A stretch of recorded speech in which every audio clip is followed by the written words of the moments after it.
Assalamualaikum. Good morning to all presenters. Is my voice clear? All right. So, thank you and good morning to all of you, to all of the participants who are joining us in the second day on the virtual session of the International Halal Science and Technology Conference 2025 IHSATEC, 18th Halal Science Industry and Business, or HASIB. My name is Vina Zefrin, to be standing here as the MC in the academic presentation virtual session in the second day. So before we are going to the academic presentation session, please kindly fill out the conference attendance form as can be seen on the screen. So currently we are in the parallels event with the Bangkok on-site international conference, which is happening in the Almaraz Hotel Bangkok, organized by the Halal Science Center, Chulalongkorn University, and also Research Strategy Foundation. So, before we are going, if you already fill out the academic presentation session attendance form, so I would like to introduce you to our session chairs today. So, our session chairs for today will be Dr. Aifa Rozaini Muhammad Razul from University Technology Mara or UITM Malaysia. So good morning, Dr. Aifa.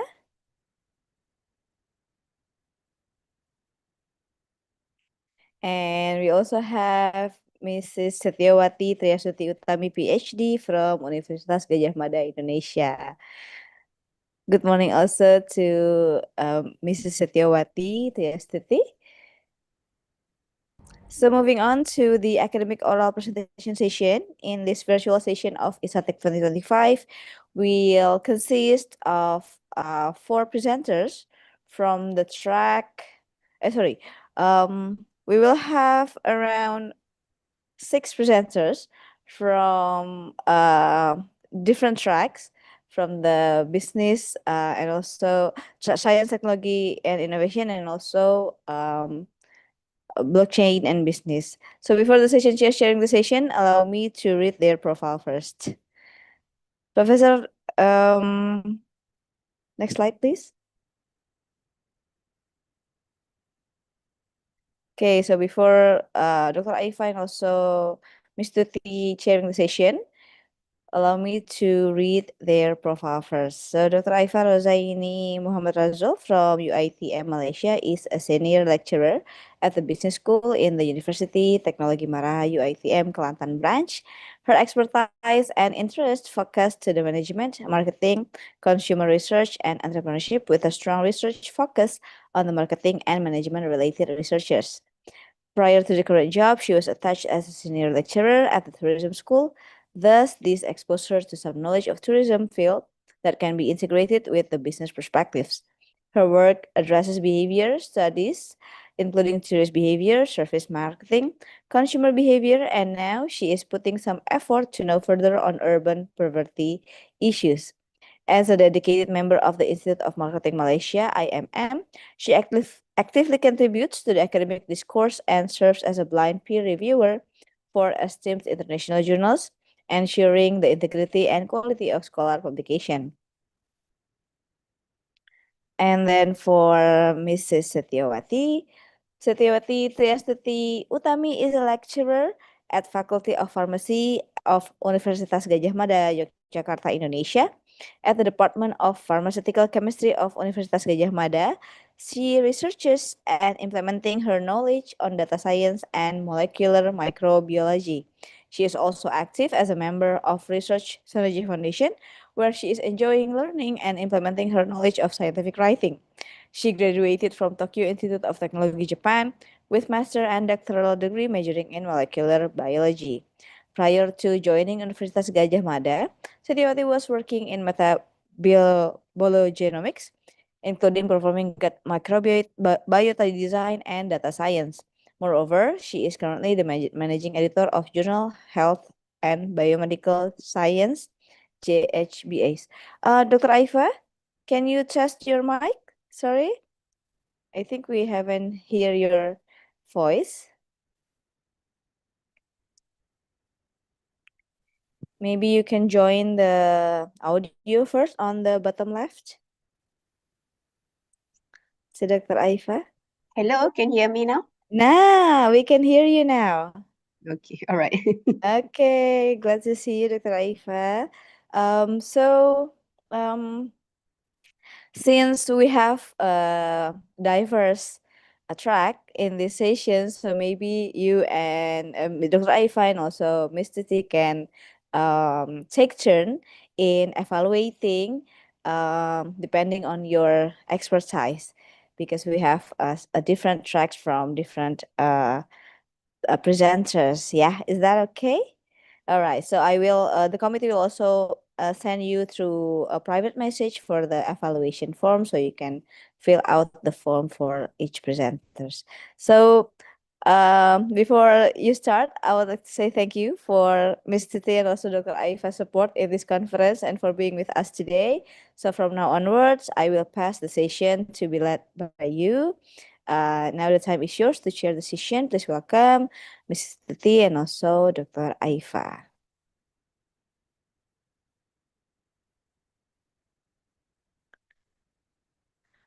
Maybe if, yeah, Mrs. Titi can help in uh, reading the guidelines for the presenters. Okay, thank you so much, Ms. Fina. Good morning, everyone. Good morning, all the presenters. Thank you so much for joining into this international conference. So I would like to say a little bit about the guideline for the presenters. So the presenters has a limitation of times for probably about 10 minutes, and then 5 minutes for Q&A after each presentation.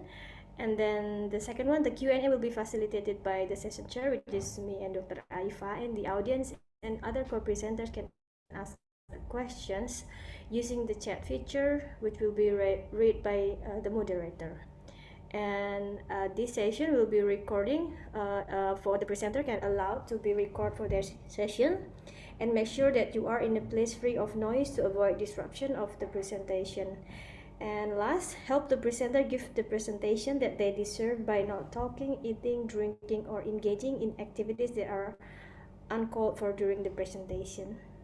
That's for the guideline for the presentation. So we are going to move on to the first presenter, right, Bufina? Yeah, okay. Yeah, Mrs. Titi. The first presentation will be Dr. Nur Surilawan Sulaiman. Dr. Nur Surilawan, are you here with us? Yes, I'm here. I'm here. Okay, thank you. Good morning, Good doctor. morning. Okay, so this is your time for your presentation with the title Exploring the Nexus Between Digital Marketing and How Consumer Behavior, a TikTok-based study. So, without further ado, the Zoom is yours. Okay, thank you, Ms. Setiawati.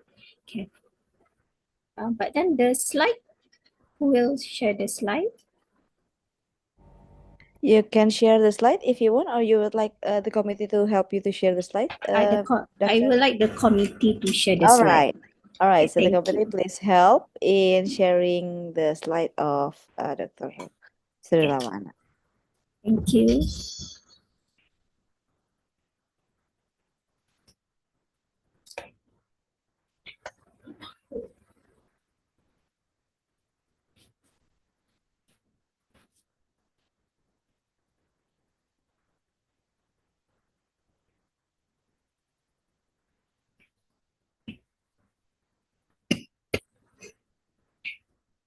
Okay.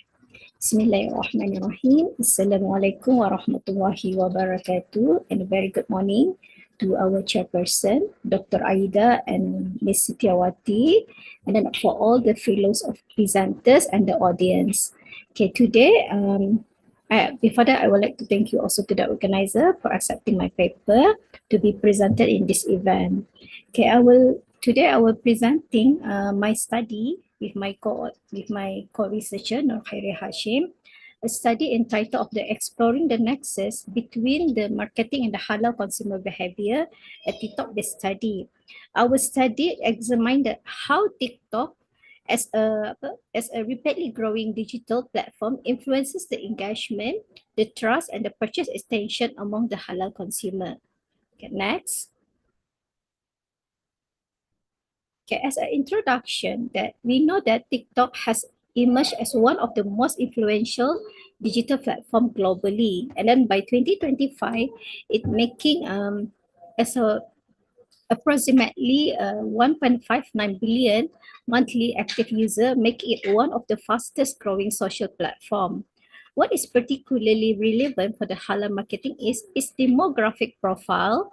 Around 66% of TikTok users are aged between the 16 until 24, which closely overlap with the global Muslim population, where nearly two-thirds of it is under the age of 30. Then at the same time, we know that the global halal market is booming and expanding rapidly, valued at around 2.41 billion in 2023, projected to reach up to 6.78 billion by 2032. So from here is create a critical question: how can the halal brand engage Muslim consumer without compromising the Islamic value? As we know that TikTok, it shows a very short form, visually engaging content that offer a new opportunity but also raise concern among the authenticity, trust, and the halal integrity. Next. Okay, as a methodology, our study employ a survey-based quantitative approach focusing on TikTok user who engage with the halal-related content. The sample was predominantly female. It is a degree holder, and approximately 80% are reported monthly income below 500 Brunei dollar, and then indicating that limited disposable income. And then because mostly is a student, a bachelor degree student. And then this profile also, it shows that particularly relevant to the halal beauty, fashion, and snack product, which are commonly promoted in the TikTok. And then however, it is important to acknowledge the limitation. It shows only 10% respondent were male, and then just 1% was as age among around 45 age. So it's suggesting that the finding should be interpreted with caution when generalizing the result beyond young and education women. So I think 10% of male could lead into the bias sampling. So next. As a result, our finding shows that there is a strong engagement and positive attitude towards halal marketing on TikTok. First, in terms of the brand awareness, nearly 70% reported that they are discovering new halal brand on TikTok, and over 60% of it feel more aware of halal option after watching TikTok videos. And then in next is trust factor. Including the trust factor is also emerged as a critical factor, where around 75% stated that seeing halal certification logo or Islamic Q in the video increased their trust in the product. And then when it comes to the purchase intention, about half of the respondents indicated that they will consider buying the halal product promoted on TikTok with a mean score of 3.8, reflecting that moderated but promising commercial influences. Next. For the next one is the result in the engagement behavior. It shows that looking more closely at the engagement behavior, we observe a high level of interaction, where approximately 85% frequently hit the like button or the heart button related to the halal related TikTok content. And then, about 55% search for the 55% search or follow the brand after seeing the videos. Then in terms of the social interaction, 60% of them share or commented on the halal content. However, actual perse- actual perse- purchasing intention behavior was lower.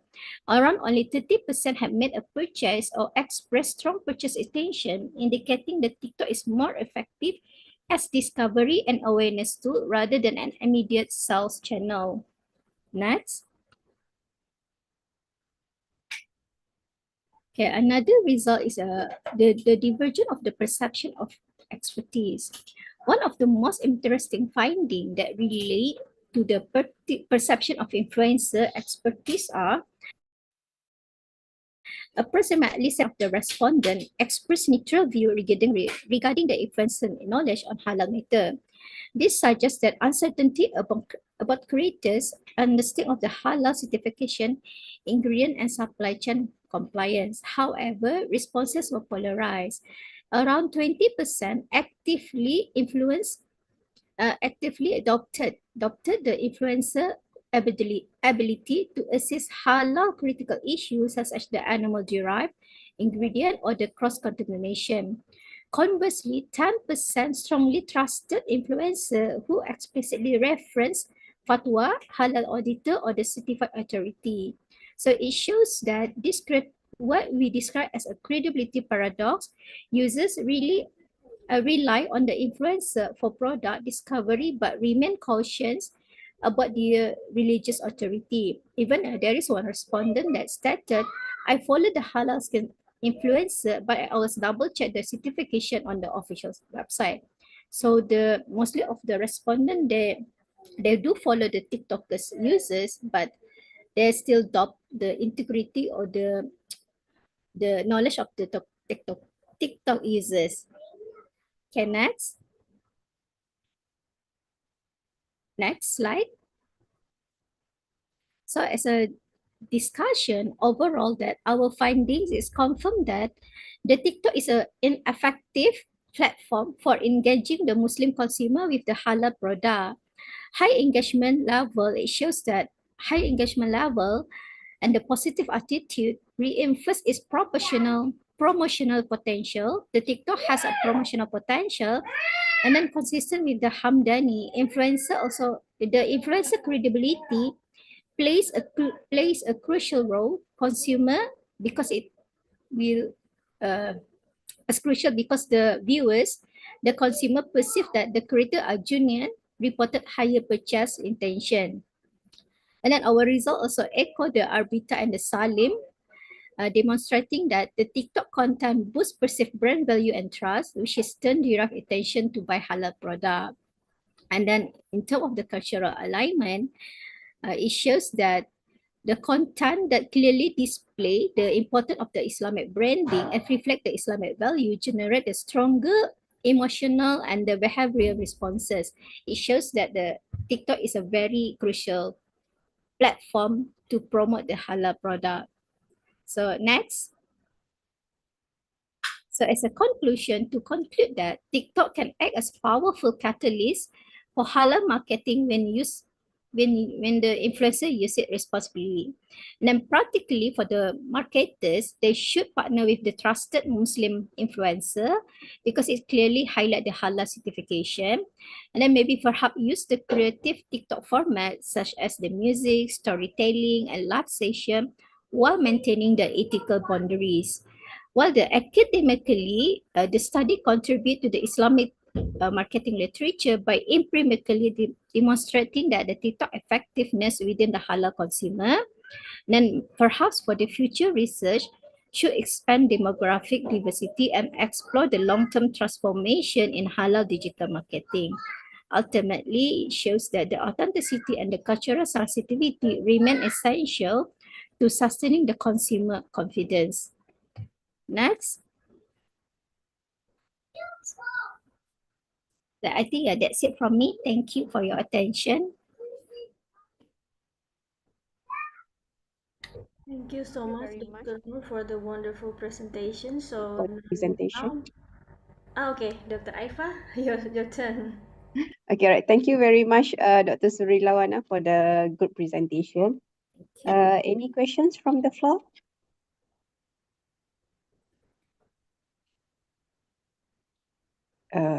Okay. Maybe I go with my first questions first. Sure. Yeah, right.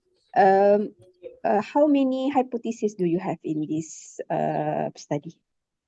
The hypothesis it will be 3, mostly in terms of the trust, and then when there is trust to the credibility of the when there is trust towards the credibility of the influencer, it will lead into the purchasing behavior. It will lead into purchase.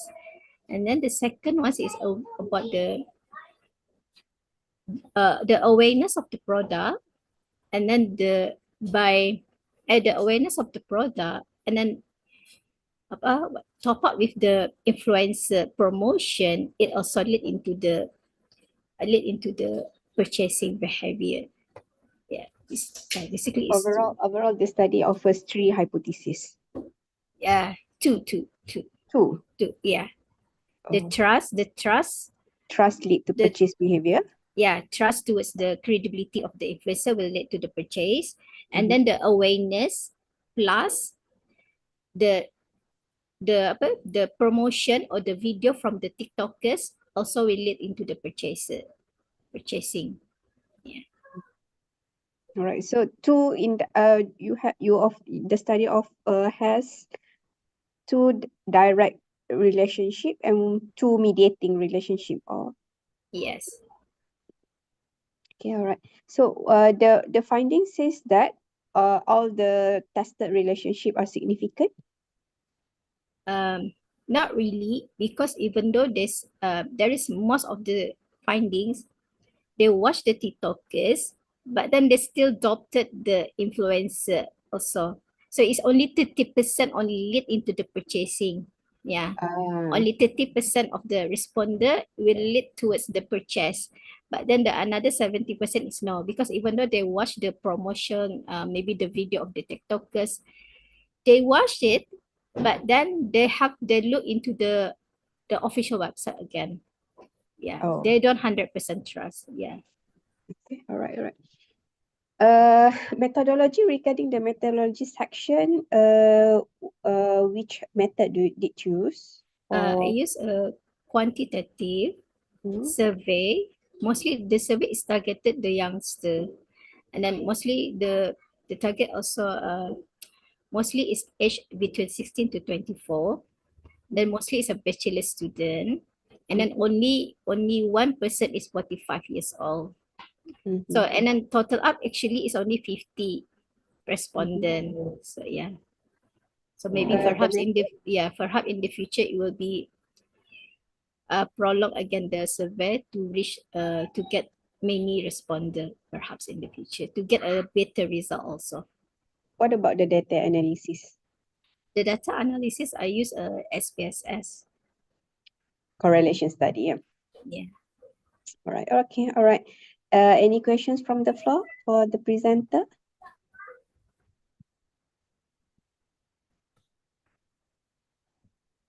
Okay, it seems like from another Dr. Setiawati, any questions from your side? I think we have some question also in the Zoom chat. Okay, yes, we have one questions asked about what is the sampling technique used for the data collection?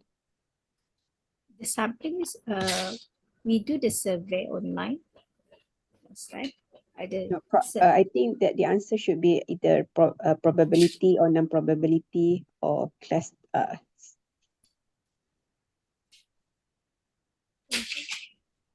convenience sampling or whatever. It is a convenience sampling. Yeah.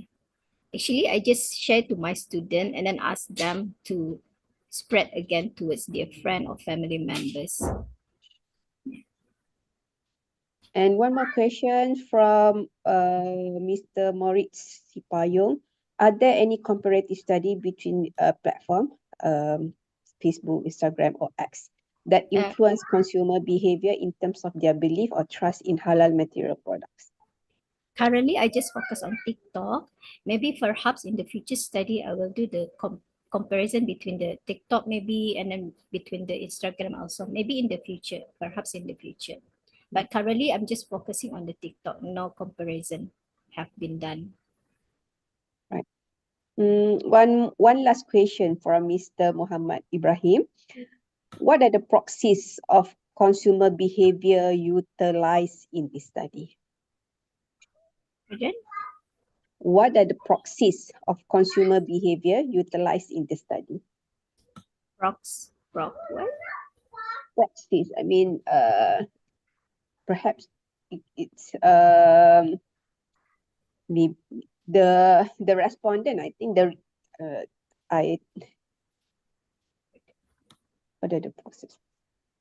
Yes, the respondents. Who are the respondents participated in the study? Okay. Who are the respondent? I said that I sent the survey to my student, one of my student, and then I asked them to share it with their friend, the close friend, and the family members. Each of your respondents' background is students, like this. Yeah, mostly is student. What I can see is bachelor degree student. The bachelor degree student, most of them is bachelor degree student, and then only one of them is 45 years old. So the rest is like 16 to 24 years old. The youngster, yeah. Okay. One last question is, what is your recommendation for the future research? Maybe perhaps for the future research, for the recommendation, like I said, I think maybe perhaps from the previous question for the comparative. So maybe perhaps in the future can do the comparative between the Facebook, Instagram, TikTok, and Twitter, maybe perhaps. And then for the future study also, I think I should prolong again to open up the sampling, not just towards the student, maybe perhaps to the public. So we can see there is a variance answer, maybe perhaps, because currently I focus on the student. So maybe, yes, they do watch the TikTok, right? So maybe if I open up into the public, I can get different result, maybe perhaps.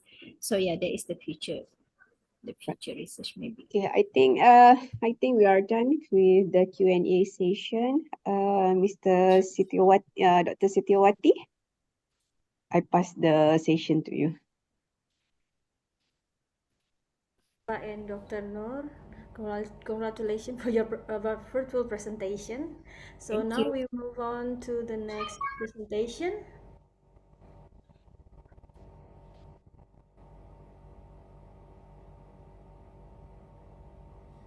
So the next presentation will be presented by Dr. Jalaluddin Marohom with the title Positioning Strategies and Consumer Behavior Toward Perceived Halal 7 Product, a Structural Equation Modeling Approach. Dr. Jalaluddin, are you here with us?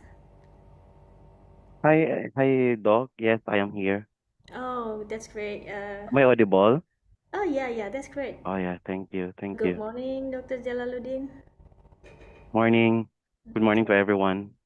May I request as well the secretariat to share my presentation?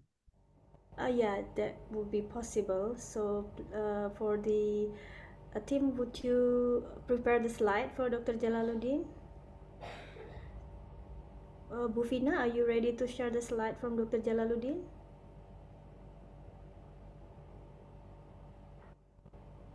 Sorry, we cannot hear you. I think we can share the slide for Dr. Jalaluddin. Okay, Thank thank you you. so much. I think everything is ready. So, Dr. Jalaluddin, the Zoom is yours. Oh yeah. I'm just waiting for the presentation to be shared.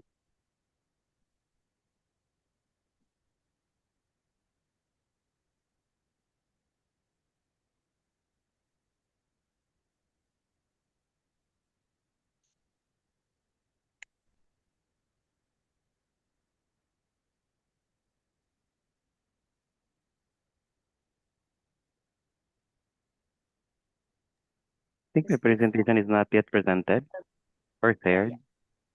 Wait. The the secretary, the secretariat. The slide is not shown yet.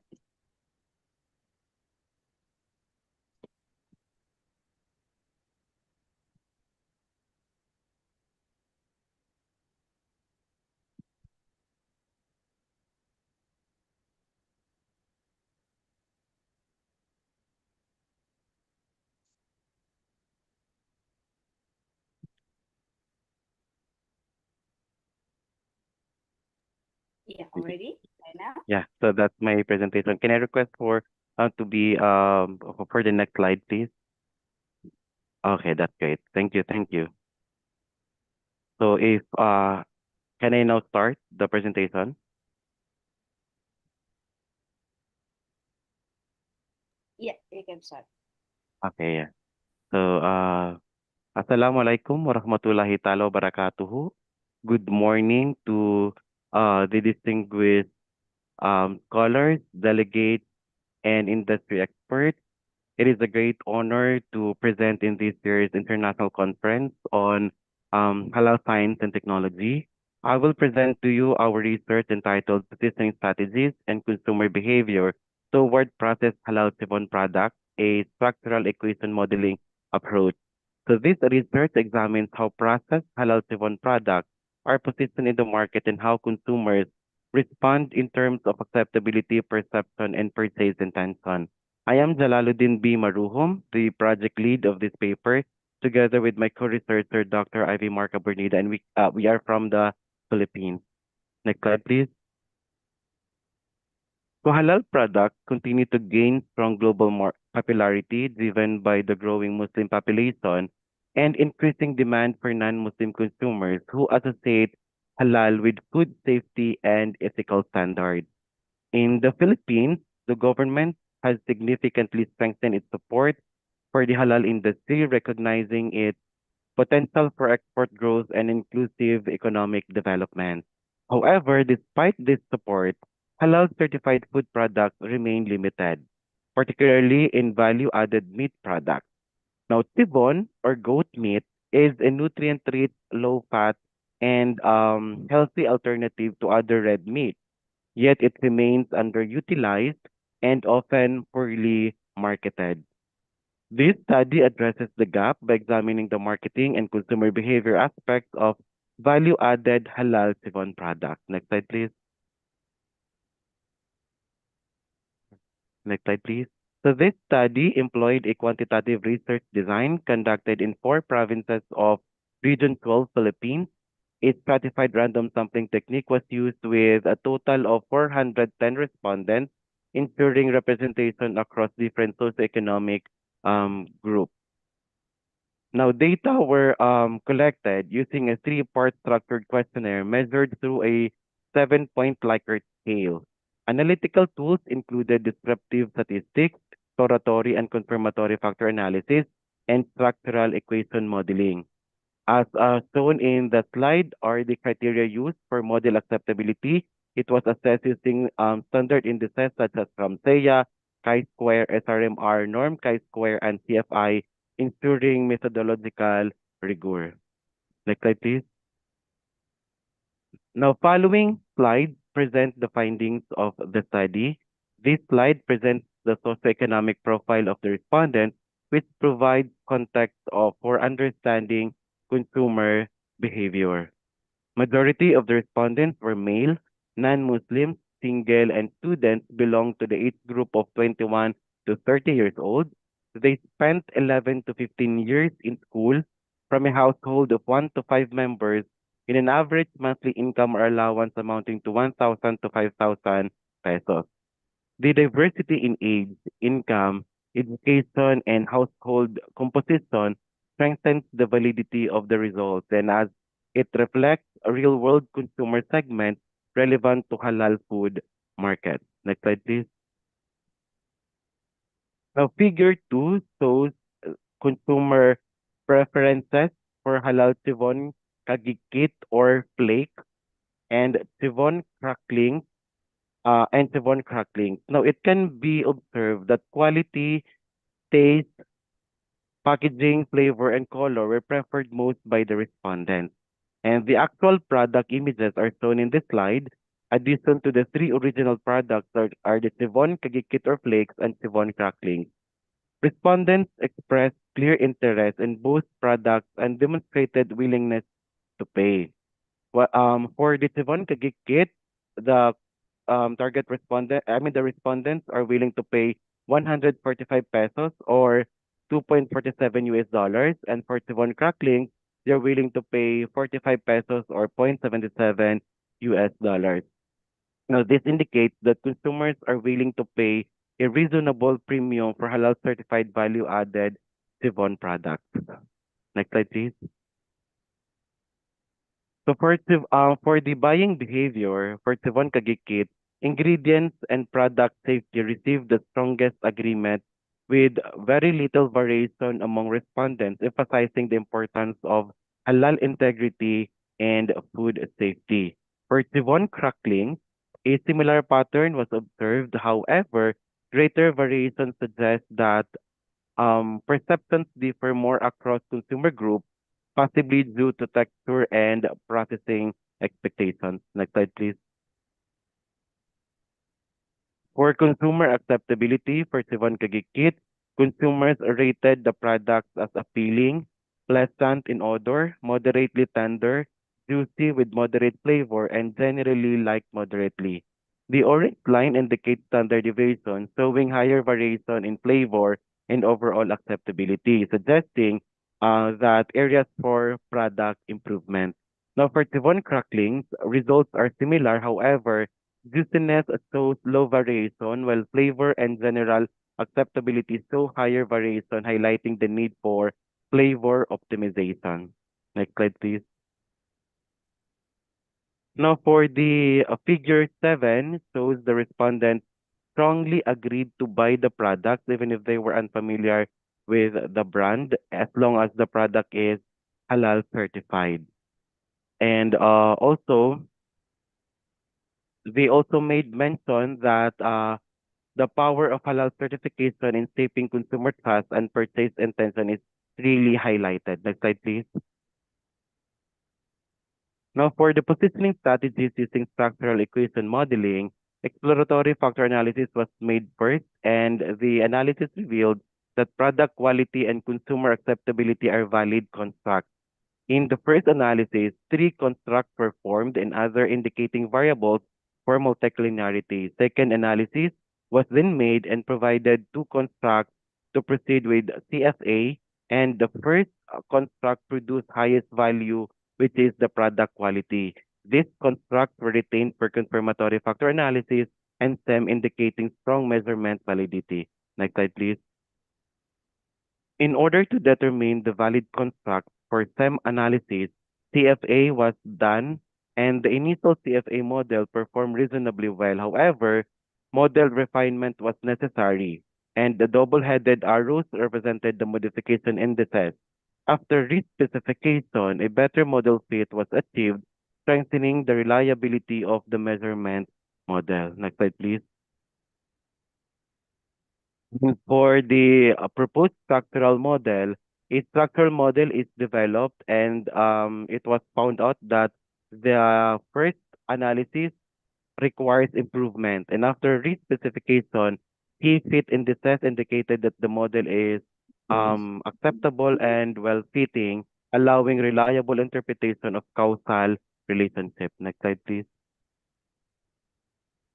Results show that higher product quality significantly increases purchase intention. Interestingly, consumer acceptability shows a slight negative influence, suggesting that perception alone does not automatically translate into intention without strong quality cues. Next slide, please.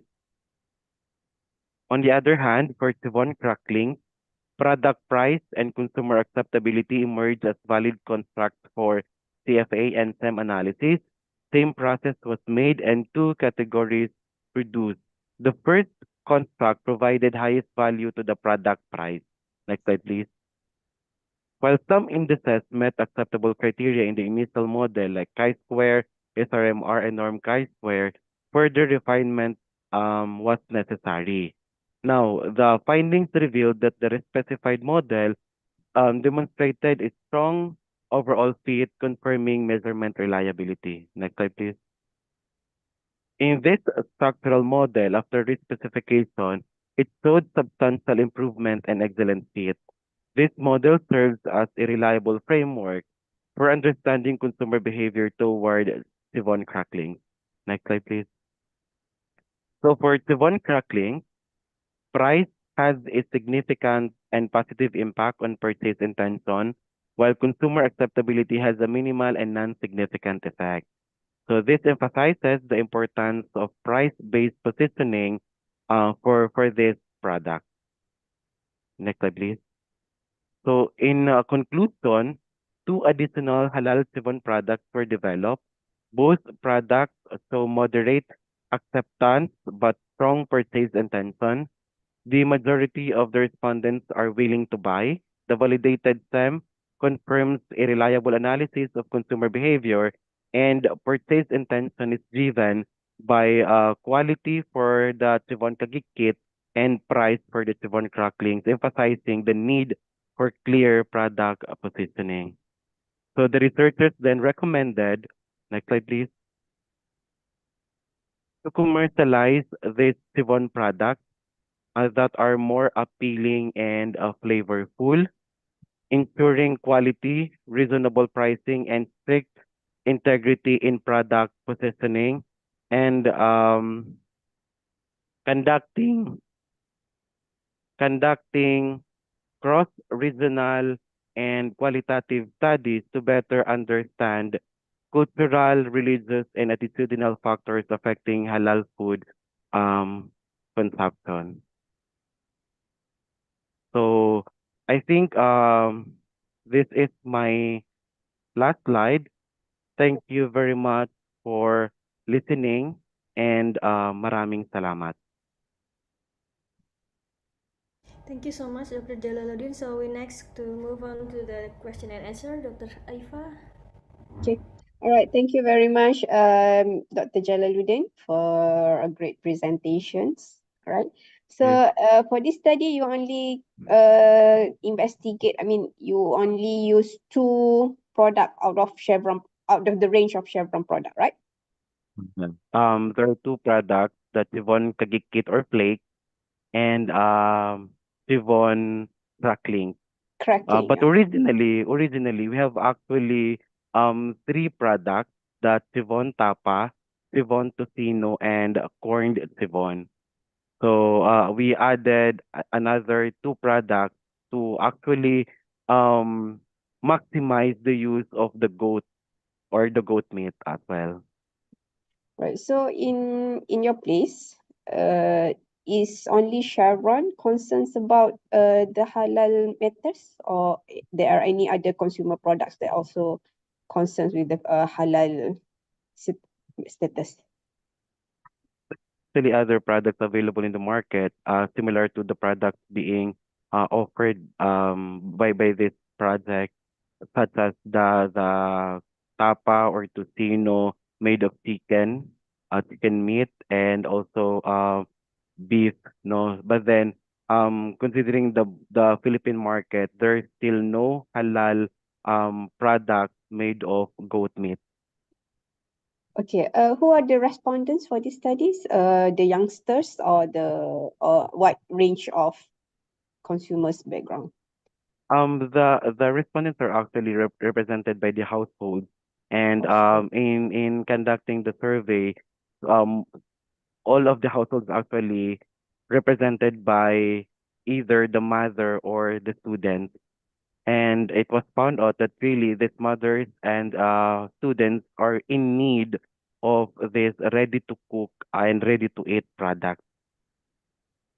Okay. All right. So, is there is any difference, the findings from the findings? Is there is any difference between the intent I mean sorry, is there is any difference of consumer behavior between the younger generations and also the older generations towards uh accepting the halal chevron product? That is not actually part of our study, but based on like observation of the data, it can be observed that most of the students are really into the flavor, Mm, yeah, in terms mm, of the flavor, and also when it comes to presentation as well, like the appearance of the product. In the same way for the mothers, they are more on flavors as well, but more on the odor. So because they believe that goat meat is actually having an unpleasant odor, but with the products being offered and with the process we have made, that odor was able to not, if not to eliminate but reduce. So they more likely the product because of those processes integrated in the product developed. yeah, right. So I there is one question from the audience. The question is about based on the findings, what is the biggest challenge in moving these two new halal chevron products from the intention to buy stage to actual long-term market success? Um, actually, we really wanted that this product be commercialized, and considering also that we require the raw materials to be halal as well. So, with that being said, there is actually limited supply of halal goat in the countries, but good thing is the Region 12 where we are actually part of is actually having a program that is funded by the Department of Science and Technology specific to the raising of halal goats. So basically, in terms of processing this Sivon product and making sure that it can supply the demand of the market, so there is a program focusing on raising or increasing the production of halal goats. So I think that the one challenge we are actually um concerning, and also the University of Southern Mindanao is establishing its own halal goat production as well. All right. Thank you very much for the great answers. Thank you very much also. You have done the presentation. Oh yeah, Any last words from you? No. yeah. I thank you for this opportunity, Dr. Aifa. For this last word, because I really wanted to, of this opportunity to present in an international conference and also involving these different participants from different countries. I really wanted to have collaboration when it comes to commercializing this product.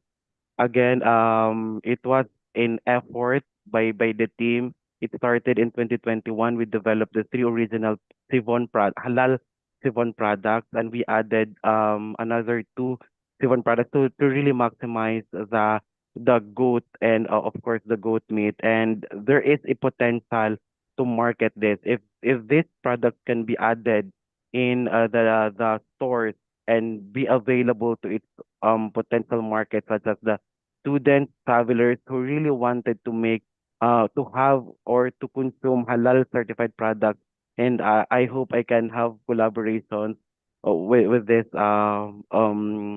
participants here. So if you wanted to collaborate with us for commercializing this product, I think I can be contacted through the email used in this participation, or just to mention, you can actually email me at jbmaruhom at usm.edu.ph. So I'm really excited. I'm looking forward for possible collaborations. All right. Perhaps you may share your email address at the Yeah. at the Oh chat yeah, so that another I will. participants can reach you. Okay. All right. Thank you very much for the Thank you. presentations. Next, I think we can move to the third presenter. Hope to see you again, Mr. Jalaluddin. Thank you, Dr. Raisa.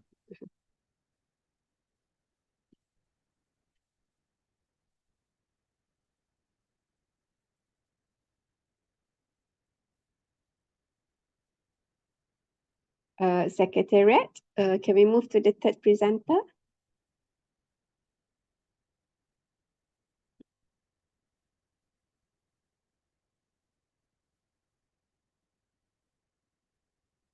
All right. Now we move to the third presenter from Mr. Earl Lawrence D. Tolero. Mr. Earl Lawrence D.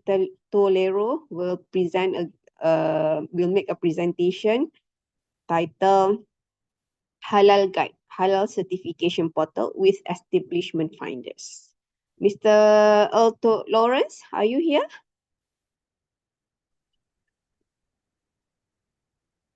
Can I have Mr. Lawrence here? Hello, am I audible? All right. Hi, how are you? I'm doing fine. Good morning, Mr. Lawrence. Good morning. Am I audible? Sorry? Am I audible? Yes, I can hear you clearly. Yeah. Yeah. Right. So are you ready for the presentations? Yes, I am ready. All right. Mr. Secretariat, please who gonna who gonna make your the slides? Show the slide. The presenter or the secretariat? Uh, I will be the one to present. You will be the one to present. Okay, all right. You can show your slides now.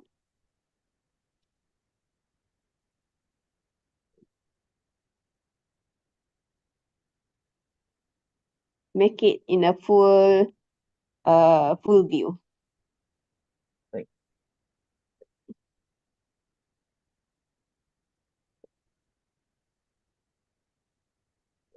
sorry. There's a visual technical issue. Okay, can you All see right. it now? All right. Mr. Lawrence, you are given 10 minutes to make a presentations. Are you ready? Yes, I All am right. ready. Okay, Okay. so the session is yours. Okay. Good morning, everyone. Today, I am here in behalf of SI College, General Santa City, Philippines, to present our research project entitled oops, Halal Guide, uh, Halal Certification Portal with Establishment Finder. Tourist difficulties. Halal verification. Travelers often face significant challenges in identifying and validating the authenticity of halal establishment in unfamiliar places or country. Travel uncertainty.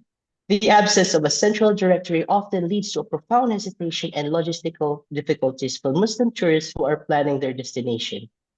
Reduced satisfaction. When information about halal services is scattered, it makes the overall travel experience less enjoyable for Muslim travelers. Business certification. The lack of transparency. Credit certification workflows, especially in my country, often lacks clear visibility, making it difficult for business owners who had applied to be certified to track the real-time progress of their application. Certification delays. Manual, paper-based procedures results in prolonged processing time, often discourages business owners to certify their establishment. Trust deficient. The inconsistency in certification. reporting creates skepticism among consumers in regard to the authenticity of halal claims. Operation friction. Inefficient communication and documentation management between businesses and certifying bodies lead to unnecessary barriers. Need for centralization. Process streamlining. Integrating all halal related workflows into a single platform optimizes efficiency and reduces redundancy for both regulators and businesses. Enhance accessibility. A centralized system ensures that verified halal information is readily available to the global audiences through the digital world. Stakeholder trust. Establishing a single source of authentic and reliable data of halal establishment fosters a reliable environment that strengthens the relationship between all ecosystem participants. Unified halal listing. Integrating verified establishments into a one comprehensive directory simplifies the discovery process for tourists and promotes certified businesses. Okay, next slide. Methodology. We have used Scrum methodology in our research in order for it to be capable of adaptive development, which is essential for handling frequent changes and evolving requirements that it might encounter throughout the project's life cycle. We had anticipated the changes that NCMF, or National Commission of Muslim Filipino, and MINHA, Mindanao Halal Authority, that might occur during their deployment of the system, thus making it easier for them to change whatever requirements that they may need. Okay, for the next slide. Results. Our empirical evaluation yielded a grand weight mean of 4.29, signifying that the system effectively meets international expectations. Most notably, representative from the National Commission of Muslim Filipino rated the system at 4.48, validating its high efficient and monitoring compliance and administrative reporting. In conclusion, Halal Guide has successfully revolutionized the certification's life cycle, achieving a 40% reduction in turnaround times. Looking forward, our strategic roadmap includes the integration of AI for feedback analytics and expansion of the database to provide a comprehensive nationwide coverage, furthering the digital transformation of halal governance. Thank you. That will be all.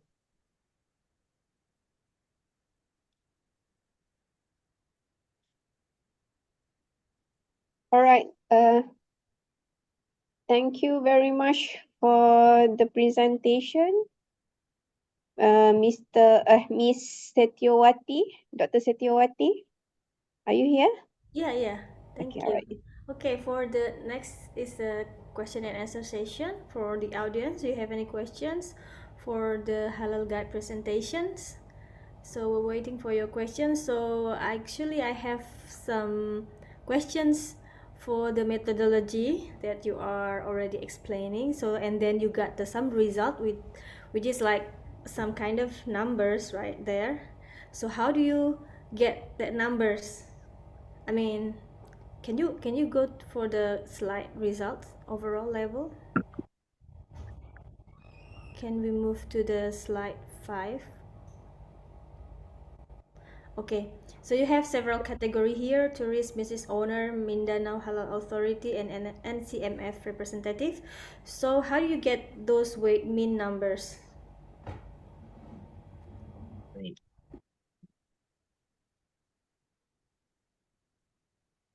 Uh, Do you send some like questionnaire for some of the category? yes. Do you use a questionnaire for to get the numbers? Yes, we have used questionnaires in order for us to garner those numbers. Okay, so do you have some inclusion or exclusion category for that representative person who will fill out that questionnaire? Uh,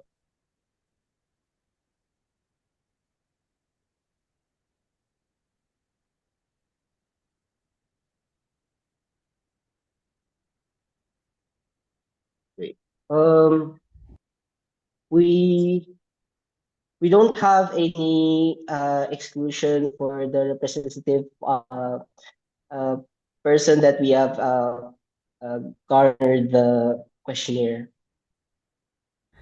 Okay, thank you so much. So we have also several questions on the chat box here.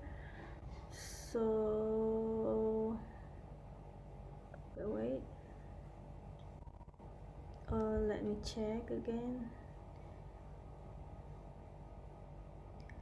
I think that we have several questions from Mustafa Hassan.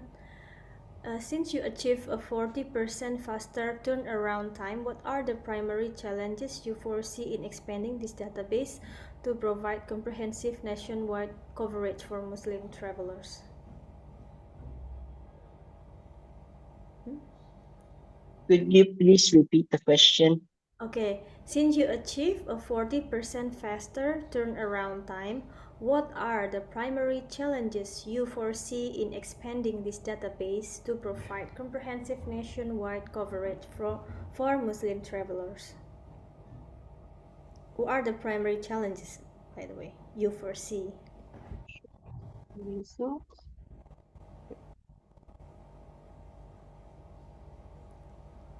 Our primary challenge is our lack of real-time synchronization with a national official database, which is a manual labor and labor extensive verification process, and it is needed with administrators to ensure data integrity. And the expansion is also hindered by digital division in remote areas and the financial costs associated with high volume usage of third-party APIs. Also, it faces logistical difficulties of maintaining accuracy as number of listing rows are requiring constant updates to prevent outdated information from misleading travelers. Okay, hopefully it answered the question. So do we still have enough time, Dr. Aifa, for the next questions? yes, we do have, perhaps we can receive another one or two questions. Okay, so for the next questions is for Muslim consumers, concerns are less about stigma and more about strict halal compliance. But for non-Muslim, I believe it's on sensory expectation. No, sorry. I guess this is answer for from the Jalaluddin, Dr. Jalaluddin. So for the next, Sorry, may I ask one question to yeah, Mr. yeah. Lawrence? Uh, where did the data collection happen? I mean, do you have any specific destination or Could you repeat the question? where did the data collection happen? I mean, do you collect the data from specific destination or how? Um, our data collection we have gathered in our city and Cotabato City, South Cotabato. Kota Um, Baru, Kelantan, you mean in Malaysia? could you repeat it? It's. Could you repeat what you have said? I mean, I mean, who? Where did you collect the data?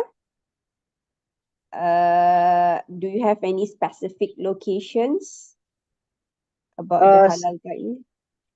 uh, our scope has South Cotabato, Kota National Baru. Coalition of Muslim Filipino, and uh, Mindanao Halal Authority or Minha here in our city.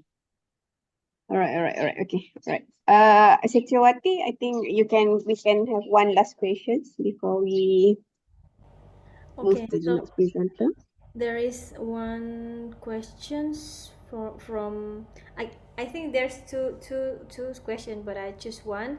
I would like to ask about how the proposed need for centralization directly address the trust deficit or certification delays mentioned under business certification issue.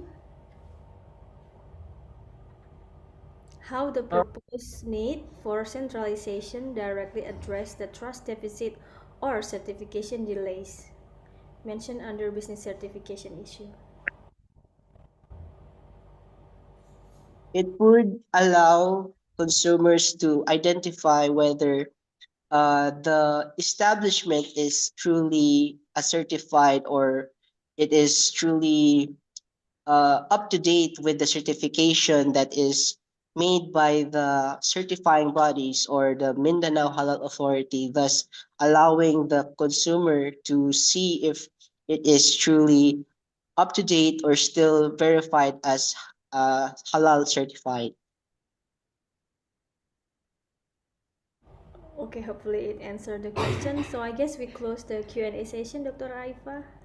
All right, thank you. Thank you very much, Mr. Lawrence, for the presentations. Um, Now we move to the fourth presenter. Hope to see you again, Mr. Lawrence.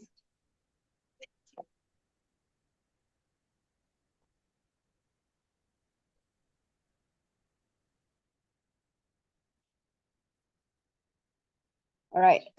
Before we start, can I have Mr. Haji Muhammad Ruzaini bin Haji Muhammad Daud? Hello, Assalamualaikum. Good morning. I think the camera is not on. Okay. So can you see me now? Not yet. Oh, not yet.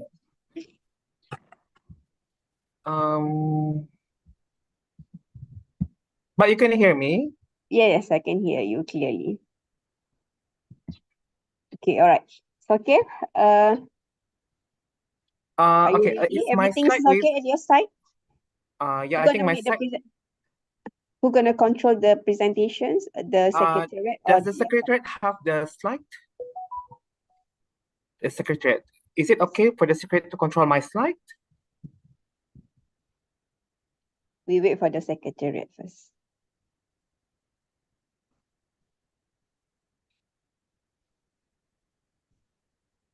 Is this your slide, Miss? Yes, I think move to the next. Yeah, okay, correct. Okay, all right. Let me introduce yourself first. Okay, all right. Okay. Next we move to the fourth presenter. The fourth presenter is Haji Muhammad Ruzaini bin Haji Muhammad Daud from Brunei. Mr. Ruzaini will make a presentation on a topic of Sultan Haji Hassanal Bolkiah Islamic Khazanah Hall, showcasing the power of Islamic faith and scientific insight in Brunei. Yes, so, okay, correct. Mr. Ruzaini, you have 10 minutes to make a presentations, and then after that we will continue with the Q&A sessions. Okay, thank you, Madam Chairperson. Bismillahirrahmanirrahim. Assalamualaikum warahmatullahi wabarakatuh, and a very good morning to everyone.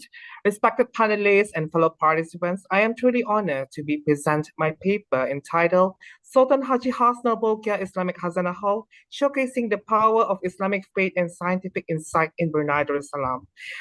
One of the landmarks which I sincerely hope you will have the opportunity to visit one day, inshallah. Okay, so move on to the next slide.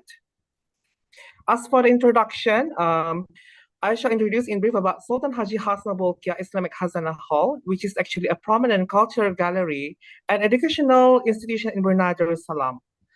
The gallery itself is exhibiting the private collections of His Majesty Sultan Haji Hassanal Bolkiah Muizzuddin Waddallah, Sultan of Brunei Darussalam, which integrating Islamic values with scientific knowledge and cultural heritage.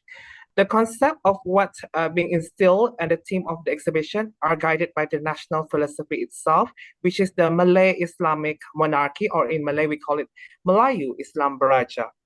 It also promotes the harmony between faith, religion, heritage, knowledge, science, and the natural environment in this gallery. Okay, we can move to the next slide. As for the research purpose, the first in this paper, among the research purpose that I'm focusing on, to highlight the role of the Sultan Haji Hassanal Bolkiah Islamic Khazanah Hall as the center of knowledge and Islamic tourism in Brunei Darussalam. And the second one is to analyze the integration of Islamic values with the scientific knowledge, especially in the area of paleontology, astronomy, gemology and biodiversity. And the third one is to highlight Brunei's natural heritage and the Islamic scientific tradition. And the last one is to foreground women's contribution to Islamic scientific history. The next slide. As for the methodology of this research, I'm adopting about four. The first one is the collective research approach, and also doing the review on the academic exhibition and also some of the government resources. And the third one is, of course, as an archaeology officer at the gallery itself, I do use my professional insights from the museum practice and also systematic observation of the gallery's displays and themes, especially at the Sultan Haji Hasna Bolkiah Islamic Hazana Hall itself. Moving to the next slide.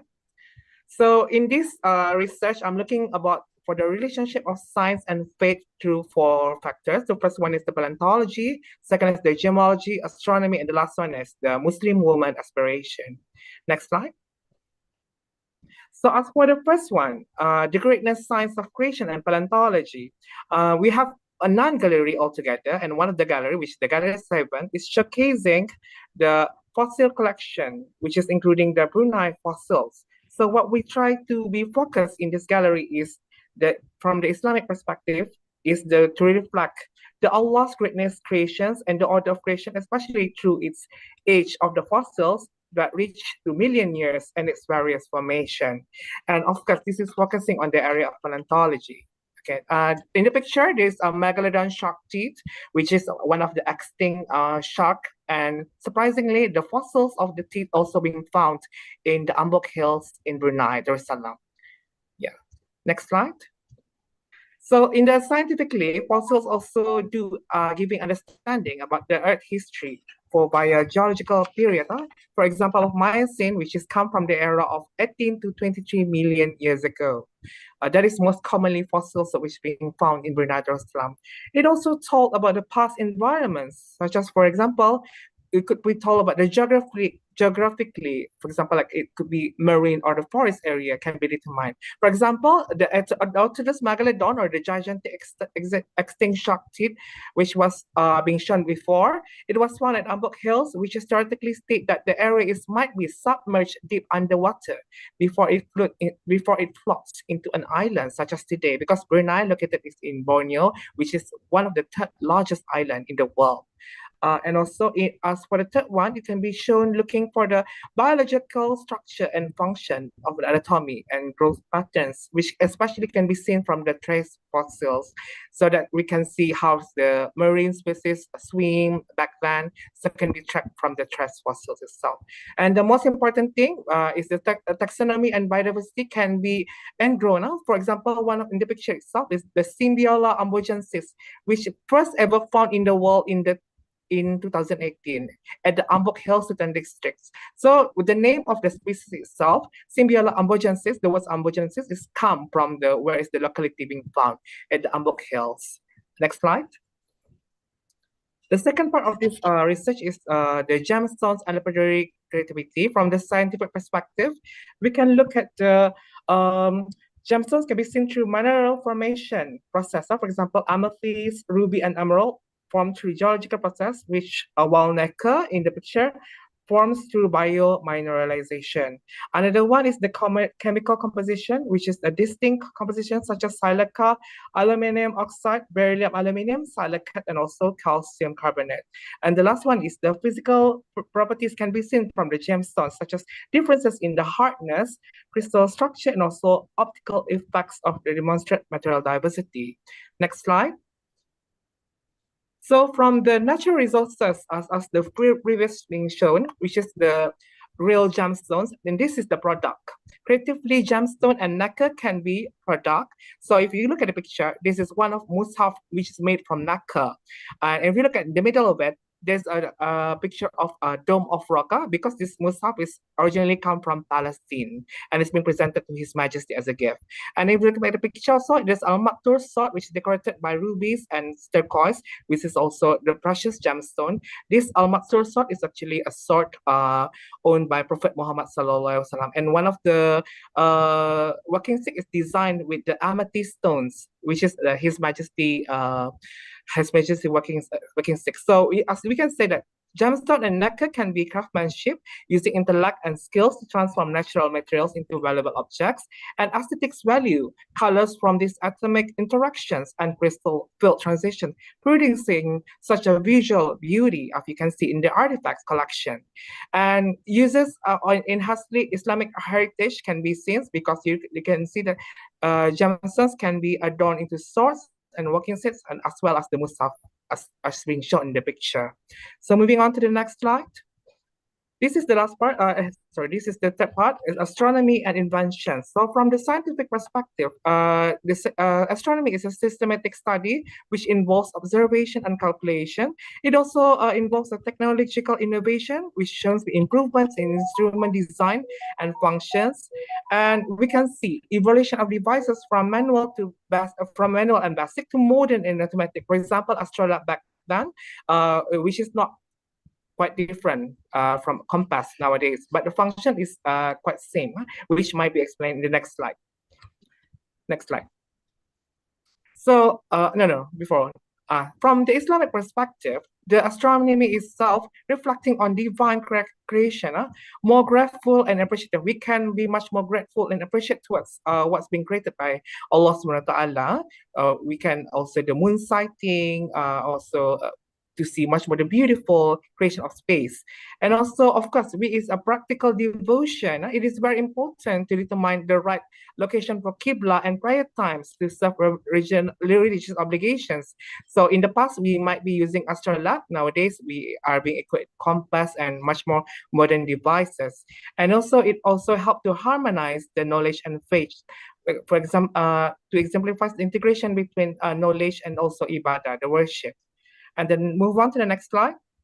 And what's most important is also we can be seen the Muslim woman inspiration.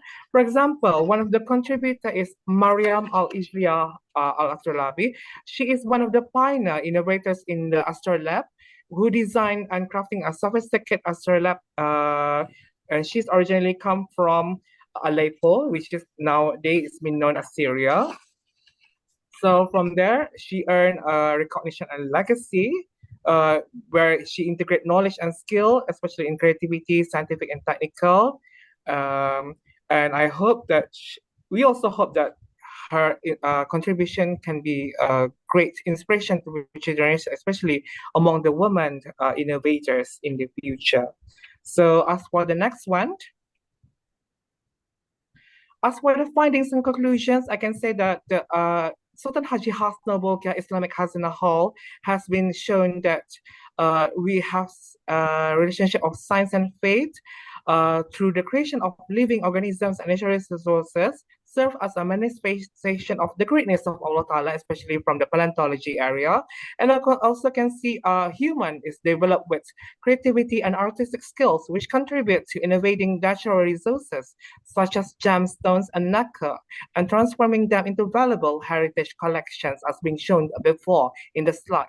And we can see that also Islamic golden age instruments, such as astrolabe, do illustrate the fusion of scientific observation and religious practice.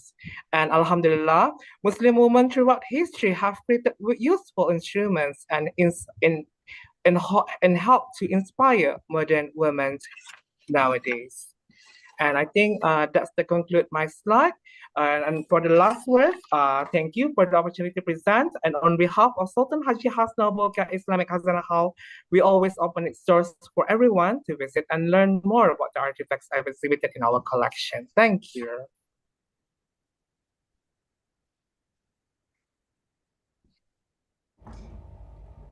Thank you very much, Mr. Ruzaini. Dr. Wati. Okay, so thank you so much, Dr. Aifa. So next is a question and answer session. So for the other presenter, if you have any questions, I will come to you.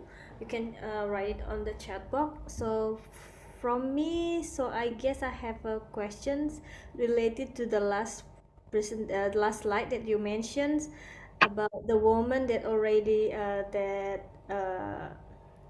design some astrolable thing. So can you explain a little bit detail about what sort of the thing that she designed?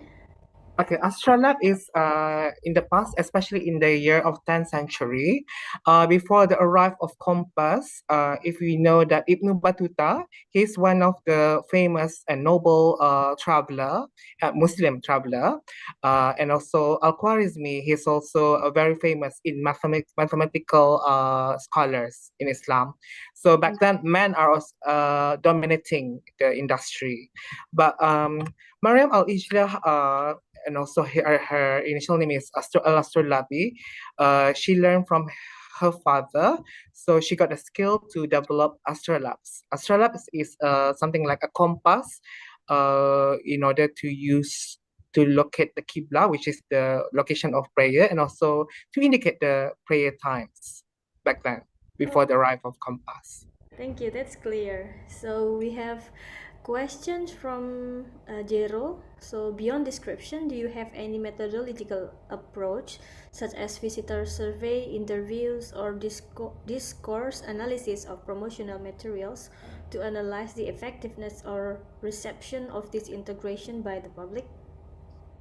Okay, as for in the slide, apparently I am not showing any quantitative data, but I can be sharing some of the opinions based on our survey because we have our own survey form at our gallery. We have altogether 9 galleries, and I can say that Gallery 7 and 8 is among one of the popular galleries, which is because it's focusing on science and it's attract most of our visitors. And those are the tendency for them, especially looking at the interactive way and on how it's being explained. Yeah, and people always wonder about the fossils, especially the fossils we've been found in Brunei, including the megalodon, the gigantic extinct shark. Okay, thank you. So the next questions, can you provide a specific example from the Hasana Hall of how a Muslim woman scientist contribution? Does the analysis differentiate between celebrating historical figures and making a statement about contemporary women in science in Brunei? Okay, we can see that one of it is Mariam Astrolabi.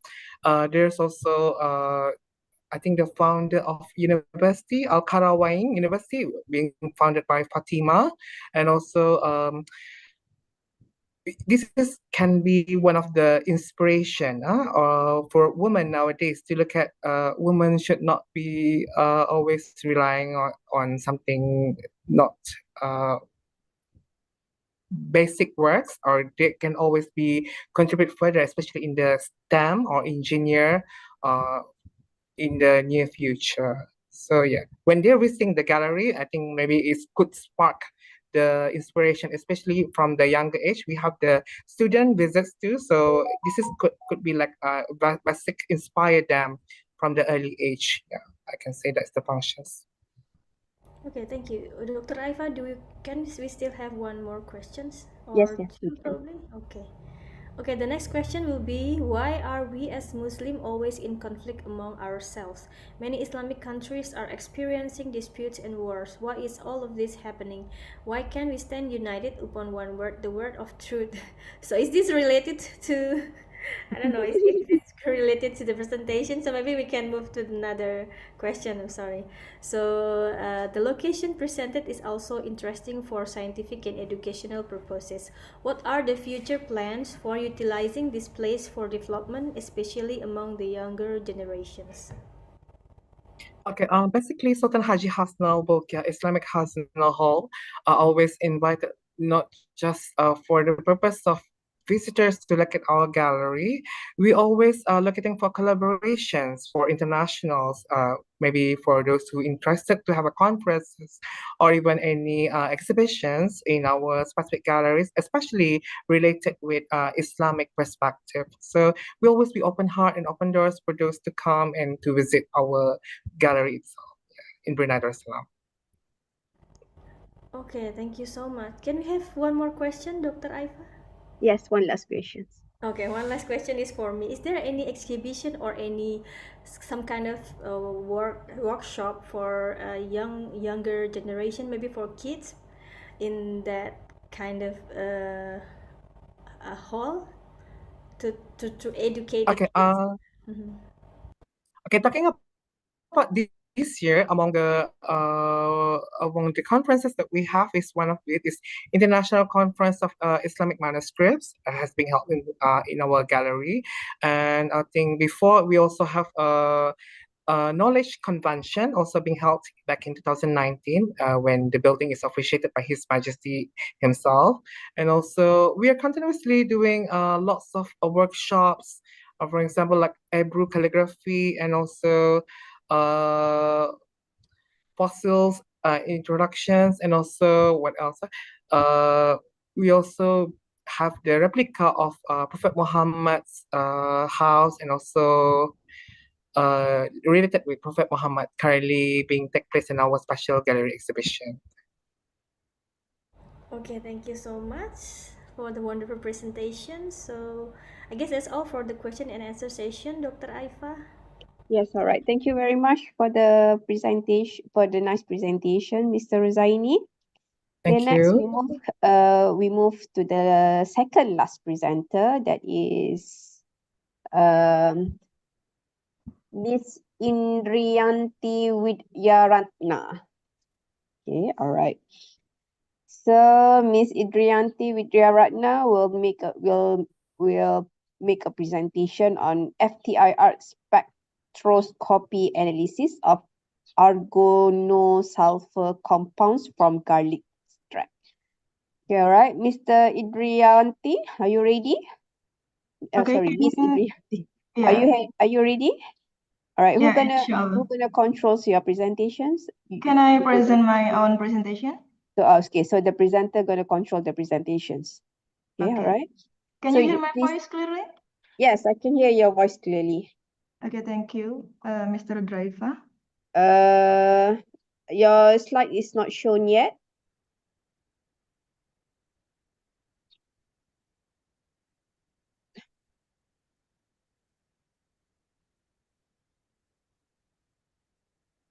Can you all see my slide presentation? Let me see first. Where is? No, not shown yet. It's not shown yet. Not shown it, but I already share it. Can you? No, I cannot see it yet. Okay, all right. Now, no. Okay, I'm sorry. I stopped sharing it. Now I will reshare it again. Let me try.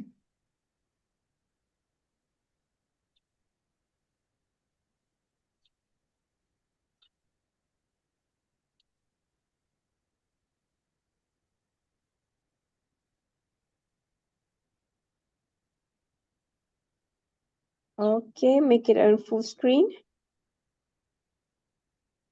Can you see it now? Yes, I can see it now. Okay, tell me when I can start my presentation. I don't know why, but now the slide is not shown. I mean, your presentation slide. Can you move to the next? Next. Okay, all right, this one. Okay, all right. So, Mr. Indriyanti, you are given 10 minutes to make a presentations, and you may start the presentation now.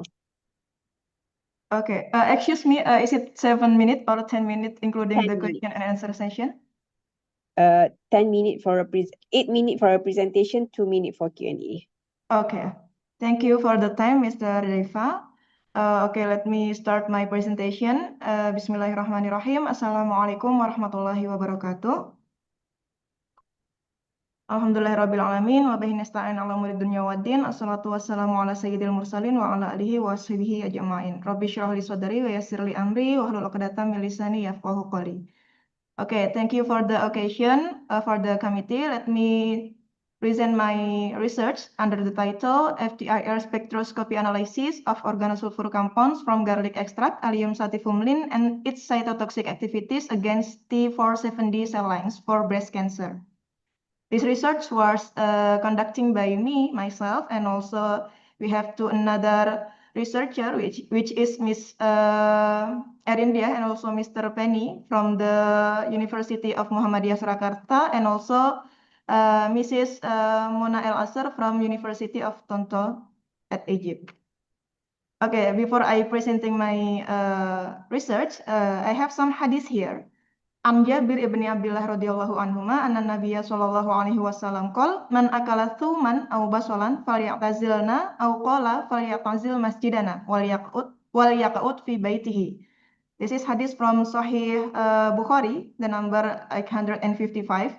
This hadith is explaining about the Prophet is hating the garlic because it's ador, not because it is haram. So the garlic is not haram for the consumption, even though the Prophet is hating the smell or the odor of the garlic. Why? Because nowadays we know that garlic has been used as a traditional medicinal plant. And in prophetic tradition or hadith, garlic is mentioned as a vegetable that prohibited for consumption by individuals who are about to perform prayer in the mosque because because its strong aroma. And this cultural reference reflects long-standing awareness of garlic's characteristic smell, which now understood to arise from its organosulfur constituents. So the bad smell of garlic, now we know it. It is from the allicin constituent or allicin compound that have a lot of medicinal properties, such as the anti-cancer activities. And now we have here the data about the breast cancer. Breast cancer is the most common cancer and is the leading cause of cancer death in women globally. Based on data from Globocan in 2018, it was found that 24.2% of cancer cases in women were dominated by breast cancer, or over 2.8 million cases, with a mortality rate is over 30%, or 8.63 million people dead because of the breast cancer. So we know that allicin have a lot of pharmacological activities, such as one of them is anti-cancer, which the main organosulfur compound is, which the main properties is come from the organosulfur compound, especially is allicin. So my research here is to isolated or extracted allicin compound from the garlic, but due to its thermolabile physicochemical properties, so I need to compare both of dry and wet extract to know which are the best methods to obtain or to collect the allicin from the garlic compounds. So this is the methods that I use in my research. The first is Simplicia preparation, the next is extraction. After that, I analyze using FTIR analysis. After that, I do the cytotoxic analysis, which is I prepare the cell and solvent that I use during the cytotoxic test, and the last is data analysis. For the extraction process, I use two kind of methods, which is dry and also wet methods. For the wet methods, I use the reflux methods using the 90% of ethanol, and for the dry extraction methods, I use the simple sample preparation, which is I dry the garlic bulbs and then I grind it and I sift it. After that, the sifted material of garlic, garlic simplicia were stored inside the enclosure jar, avoided to the sun, avoided to any sun or any light from the outside. The next is FTIR analysis. For the FTIR analysis, for the liquid sample, I take a drop of concentrated garlic extract and drop it on the ring holder on the FTIR instrument. And for the dry sample, I take a very small amount of fine powder garlic and drop it on a ring holder and observe it. For the cytotoxic test, this is the methods that I have done. Now for the FTIR analysis, I use the William and Fleming dictionary for FTIR analysis and also the ILIC research at 2010. Both of them are the common dictionaries that are used to analyze the compounds using the FTIR instrument method. So this is the result of FTIR analysis. We have two kind of sample. The first is liquid extract and the second is dry extract. As you can see here, The result showed that the garlic extract obtained the following compounds, which is single sulfide stretch disulfide groups at 722.18 centimeters -1, which is here. This is the single stretch disulfides compound. And this is based on the Fleming and William dictionaries. It is the main compound from organosulfur compound. And from the dry extract, we can see here that the sample showed the single extended sulfides bonding at 19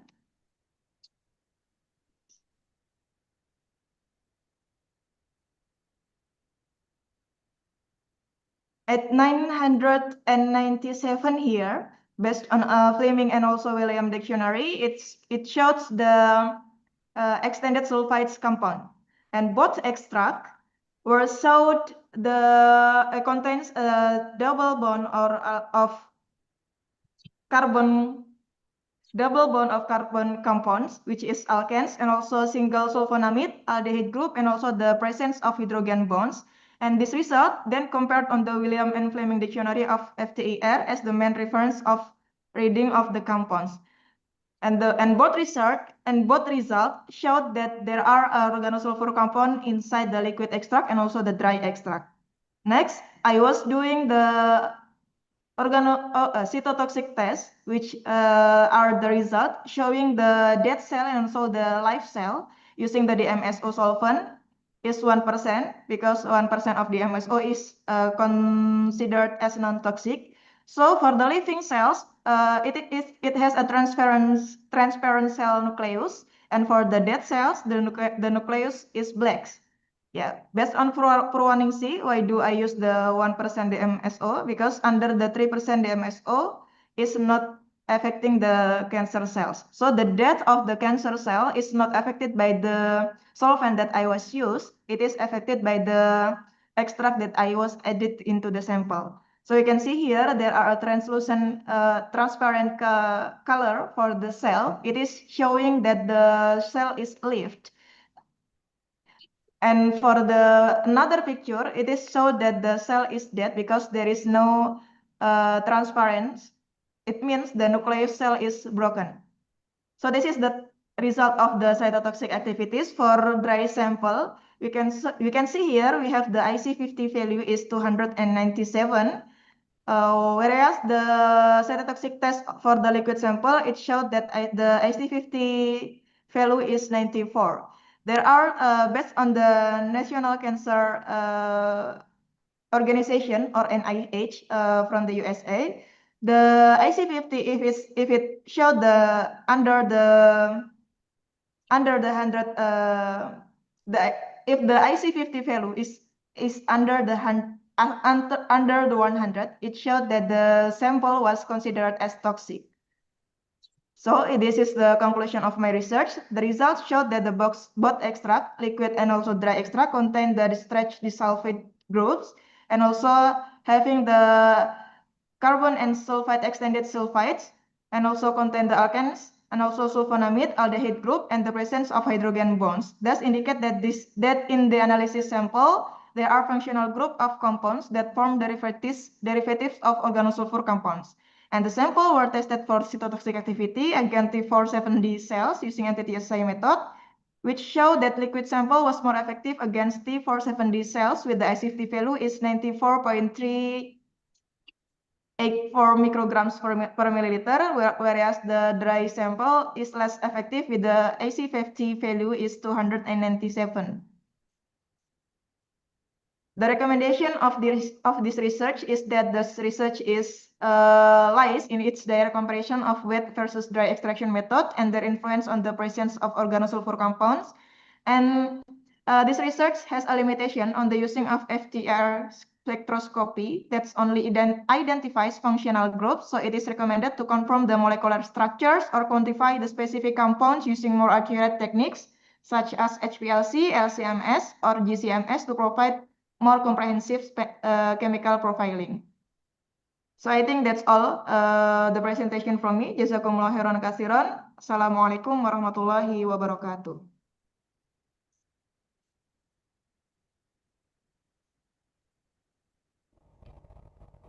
Oh, Uh, okay, thank you so much. So it's my turn, right, Dr. Aifa, to go for the question and answer session. So for the presenter, if you have any question, you can write it down on the chat box. As far as I know, there is still no question at the moment. So I have a questions okay, for okay. Indriyanti.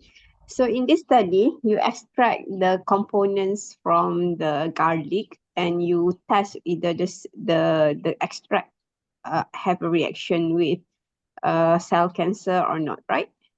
Yes.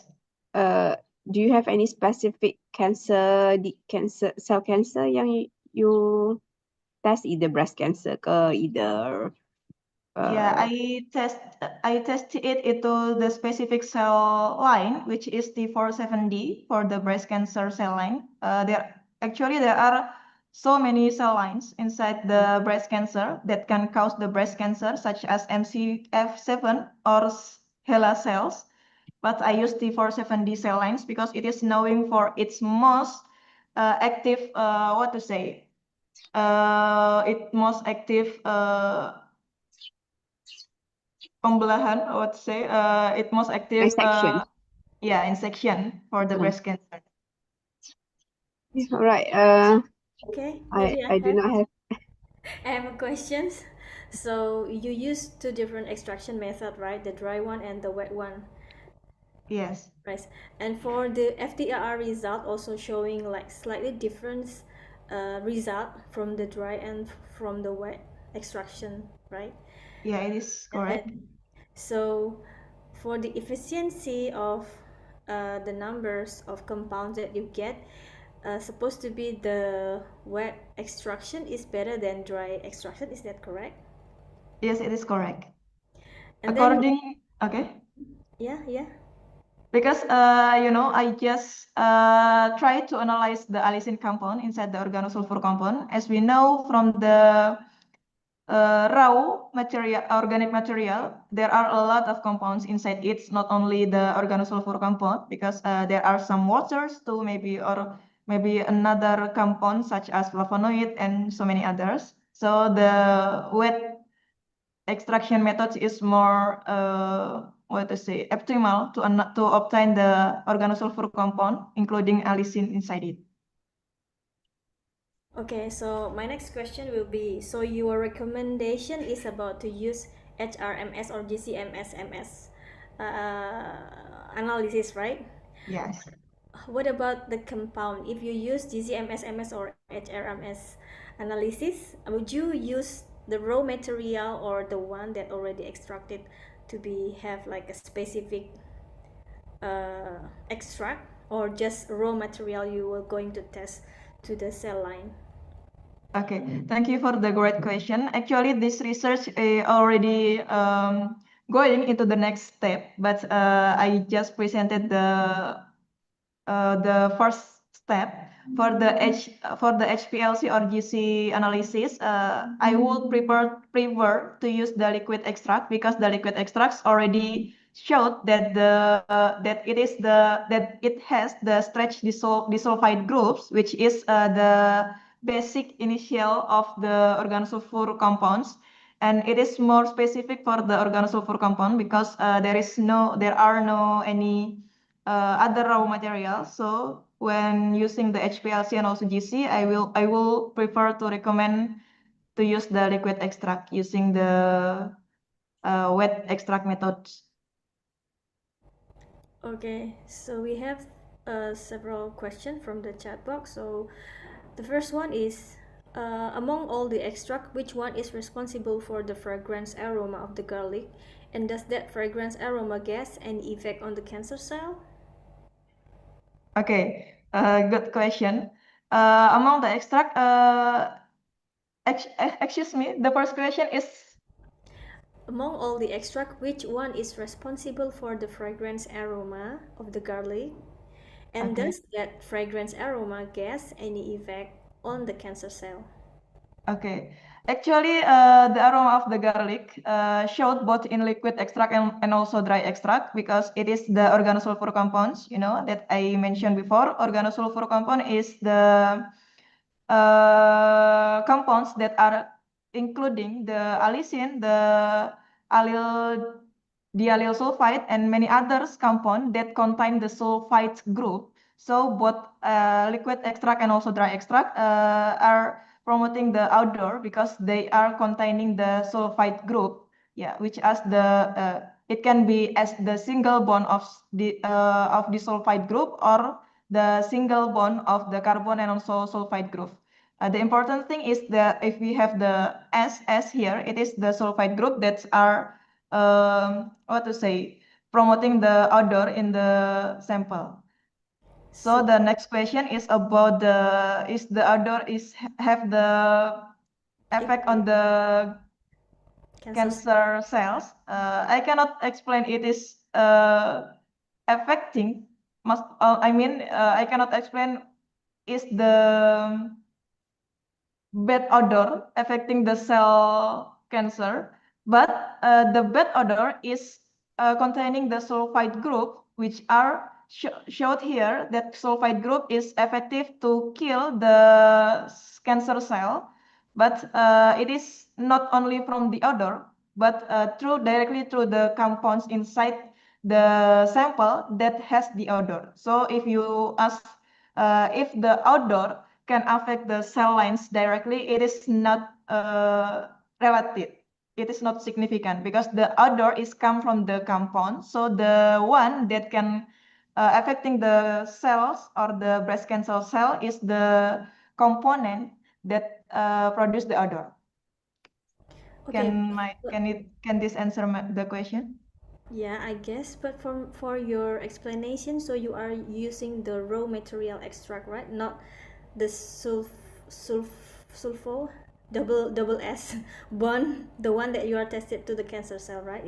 It's a raw extract, right? Yeah, it is the raw extract and also it is the raw extract, not the specific compound. Yeah. Okay. I think the time is over, Mr. Okay. Setiawati. We should move to the last presenter. Okay.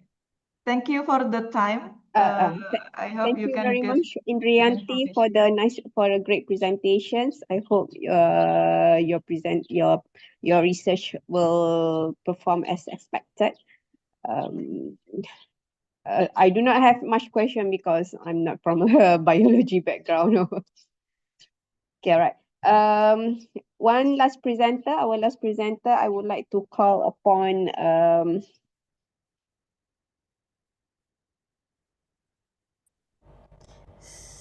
So, Dr. Aifa, should I yes.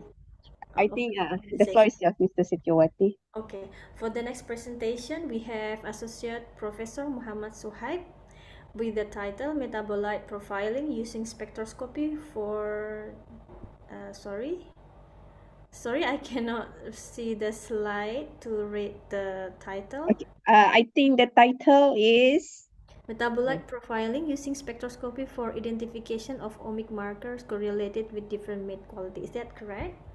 Yes, that is correct. Okay. Mr. Sohib, Dr. Prof. Sohib. Associate Professor Muhammad Suhaib, are you here with us? Are you here with us? Yeah, I'm listening. Can you listen me? Yes, we can hear you. Okay, and what about my presentation? Is it working on the? Can you see it or no? You need full to screen. Turn it to the full screen. Yeah. It's not it's still not in a presentation mode. Okay, just let me. Oh, can you see it now? Yes. Yeah. Okay. Bismillahirrahmanirrahim. First of all, thank you very much, International Halal Science and Technology Conference Organizing Committee and the Halal Science Center for the invitation to present my research work for the Thailand Halal Assembly 2025.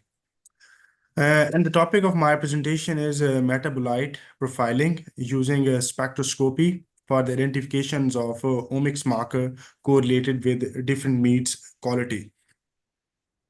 Okay, if we see meat is one of the important component of our diet, and its consumption is increasing in the world.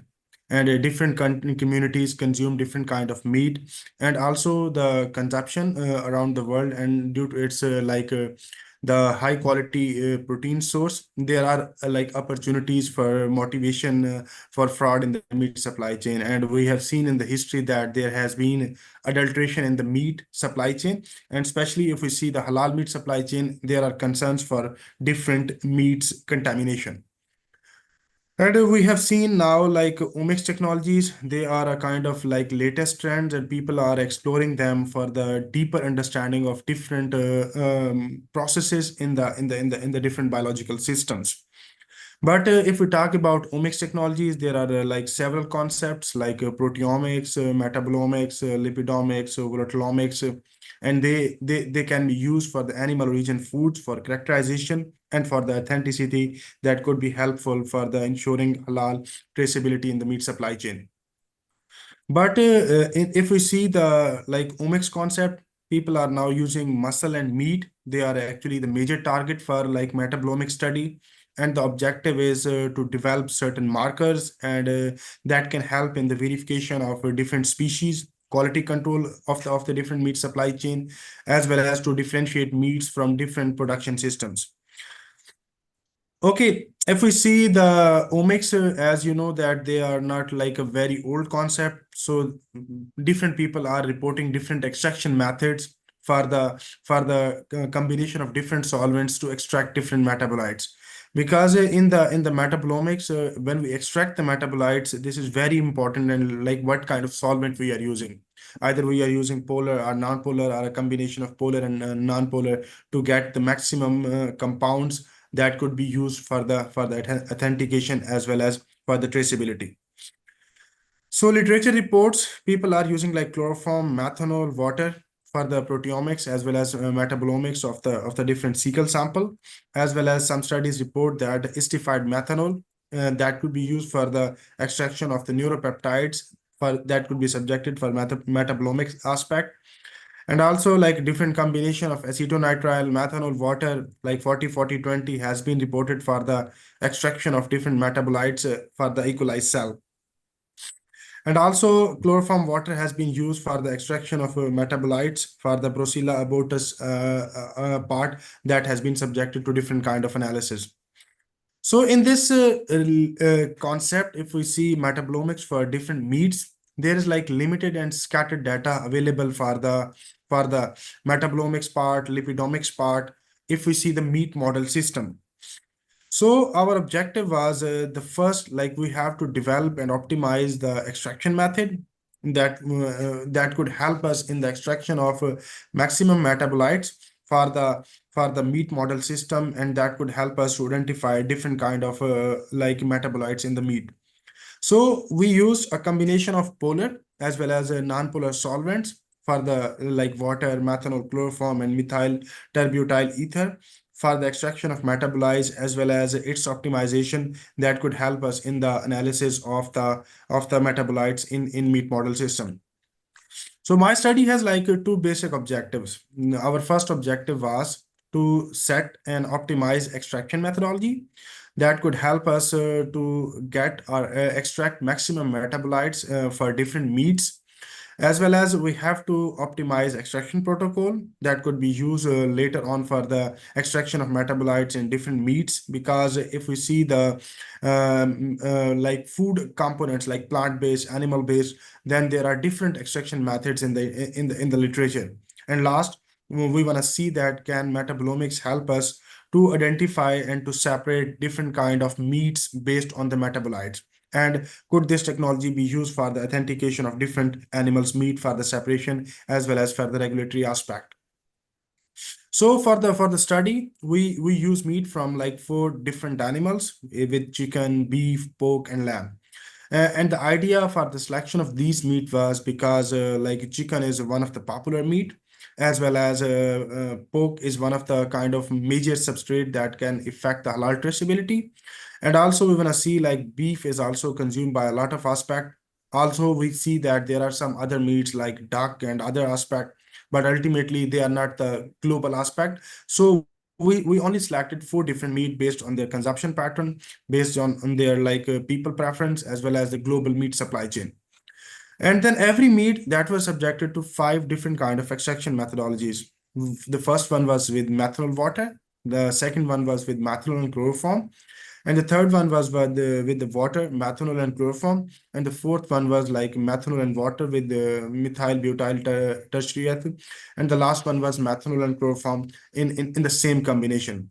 And every meat like that was subjected to 5 different extraction methods for the optimization of extraction protocol for metabolomics of the meat species.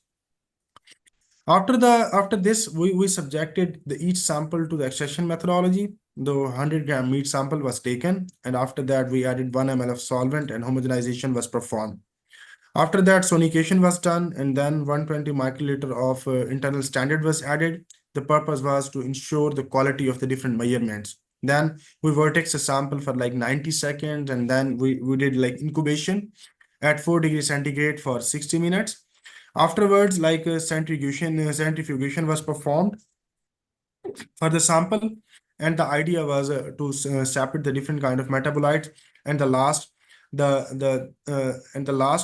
like a centrifugation of sample, then it was transferred to the append of tubes, and then 300 ml of the different phase like organic as well as the inorganic, they were separated and they were subjected to different kind of analysis for the metabolomics as well as for the lipidomics. But here we will discuss the metabolomic aspect, and then the sample was stored at -20 degrees centigrade for further analysis.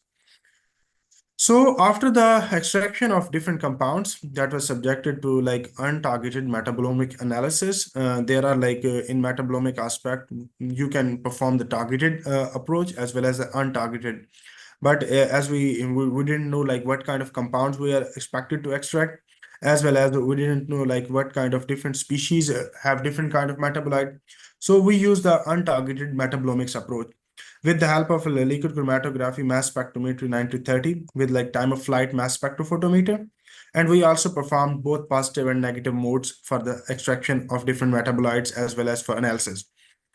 So after the extraction, we did the like data pre-processing, and the data pre-processing was done with the help of like MS Dial software that could help us to convert the different kind of like peaks into the different kind of metabolites, and that could be used for the analysis and other aspect. After the MS Dial like data pre-processing, we use the Simica software for the multivariate data analysis, because this kind of data is most of the time subjected to like multivariate data analysis, and that could help us to plot different kind of like model system as well as principal component analysis that could help us to separate the compound on the basis of this aspect. So here are the findings for the different extraction technique. So if we see the results of the different extraction techniques, like for chicken, for beef, for pig, and for lamb, the results are like quite different. In case of chicken, we can see like methanol and water, they are quite different and they are extracted on the one side as compared to like methanol and chloroform. So if we see like methanol and chloroform and methanol and water, they are like the 2 different approaches in terms of extraction of compounds. So same as way, like if we see the pig metabolites, most of the time we see like methanol and chloroform, they are separated in a different kind way as compared to like methanol and water, as well as like with the methanol and chloroform. And same pattern was observed for the beef, and same similar kind of pattern was like the lamb extraction. So based on these findings, then we come up with the one method that is actually the methanol and chloroform. We actually selected that method, and then we used it for the analysis of the compounds for the selected meat species. So if we see the like metabolites in model system, the first idea was we use a principal component analysis for the metabolomics of meat for different species. And here are the findings for like the chicken, beef, pig, and lamb in the positive mode. For the results, the maximum extracted compound, like more than 95%, they were in the positive mode. We also detected the compounds in the negative mode, but the majority of the metabolites in the meat, they were reported in the positive mode. So if we see the results like PCA for the positive mode compounds, then we can see it like there is like a segregation of different meat species. We can see like the chicken as well as the pig. They are quite different, but we see some overlapping. So principal and component analysis, it give us a differentiation of different meat species, but there was not like clear cut segregation that could help us in the identification of different markers in the meat system. So afterwards, then we applied the PLS model. So the results were comparatively better in the separation of different meat species. But for the PLS model and for the principal component analysis model for different metabolites in the different meat species like chicken, beef, pig, and lamb, the segregation was quite good, but not enough to 100% classify the different meat species. But when we went with the other model, that is actually the OPLS, or the OPLS DA model, and in this model you can see it the clear-cut segregation of the different meat species for the chicken, beef, pig, and lamb in the positive mode. And from this model, we can see it like the segregation of different meat samples was clear cut. And from this, we can also estimate that, and we can differentiate that the findings could be used for the separation of different meat species. We are now working for the different metabolites identification, like which markers are quite useful in the separation of the components. But for here, I just want to conclude that metabolomics, like the metabolites in the meat system, most of the time they are influenced by what kind of solvent you are using. So it is very, very important, like what kind of solvent you select, that will actually decide like what kind of compounds are coming in the extract in the analysis. And based on these compounds, you can identify the different kind of system. And most importantly, in our research, we have seen that like methanol chloroform is a good choice for if you want to extract the metabolites in meat model system. But for other analysis like lipidomics and for volatilomics, there could be other solvents that you can see it. So if we see the LCMS analysis, the maximum kind of compounds, they were extracted in the positive mode. So our study has shown that. But in the negative mode, compounds were detected, but the quantity was far less than the positive mode. But we are analyzing the both aspect. But in the study, I have only presented the positive mode results. And last, the only way to, because the extra after extraction analysis is very important, but the results of this study also prove that like the only multivariate data analysis, like simple principal component analysis, is not useful only to segregate the meat species. So we have seen that like orthogonal partial least square discriminant analysis, that is actually the OPLS model, that is very, very useful for meat authentication if you have meat from different species. So based on our finding, we can see that like metabolomics has a strong potential, and that could be used for the authentication of different kind of meat, and that could be have a potential to be used for the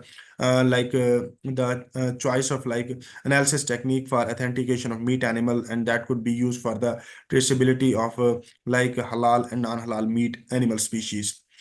So Further, Kane, thank you very much for giving me this opportunity. So please let me know if you guys have any question. All right, thank you very much, Prof. Sohaib, for the great work. Okay, right. So I have one question from the chat box. Asks, how PCA for metabolomic of meat will be varied based on types. Will it be helpful for different types of meat? Yeah, the thing is, when we see the like metabolomics aspect, we have like thousands of compound. So basically, the principal component analysis actually see like what is the contribution of the every metabolite, and based on the contribution of every metabolite, it actually come up with a kind of like selection of the major metabolites, and then based on these metabolites, they actually come up with a like an idea like can we see differentiation or not, because in the if there is like variation in the metabolites and their contribution is major, then the principal component analysis could help us. But in our case, we couldn't see like the clear cut segregation, and that's why like different other model system we applied. And also we are like in a way to finalize like what kind of major meat like metabolite species they are important in different meat, because in the next part maybe still we are working, we can see that like what is the contribution of like different metabolites in like chicken, in beef, in pork, because the literature reports some aspect. But yes, principal component analysis could help, but it's not 100% guarantee like that you can separate the different meat species based on principal component analysis. All right. I hope that answered the questions. And one last question from the participants is, based on the conclusion, what are the practical implications of these findings for meat authenticity testing? Yeah, I think the idea was like to see can we apply the metabolomics in the identification of different meats. So because if we see in the industry, like people are using like DNA and other techniques to identify or trace the origin of different meat aspect. But no, like a lot of people are working on omics aspect, and we want to see like can we use this approach for the identification or differentiation, and the findings are quite good in a way to confirm that metabolomics also has a potential to identify different kind of metabolites that could help us in the authentication of different meat species, and that could be helped by the different regulatory bodies for the authentication of meat supply chain. All right. Thank you very much for the reply, for the answers. Miss Dr. Setiawati, any questions from your side? From me, that would be like you mentioned about the methanol chloroform solvent, right? It's a good combination to extract any meat, like you mentioned. So, is there any recommendation for future work by using that mixed solvent? Is it possible to use targeted RMS to like to like having a good result for the metabolomic things? Actually, it depends on like what kind of if you guys have already identified like these are the different metabolites, suppose A, B, C, and you know the polarity of the metabolites, like either they are polar or non-polar, then you can decide like which solvent is good. If they are polar, then polar based solvents are like more useful.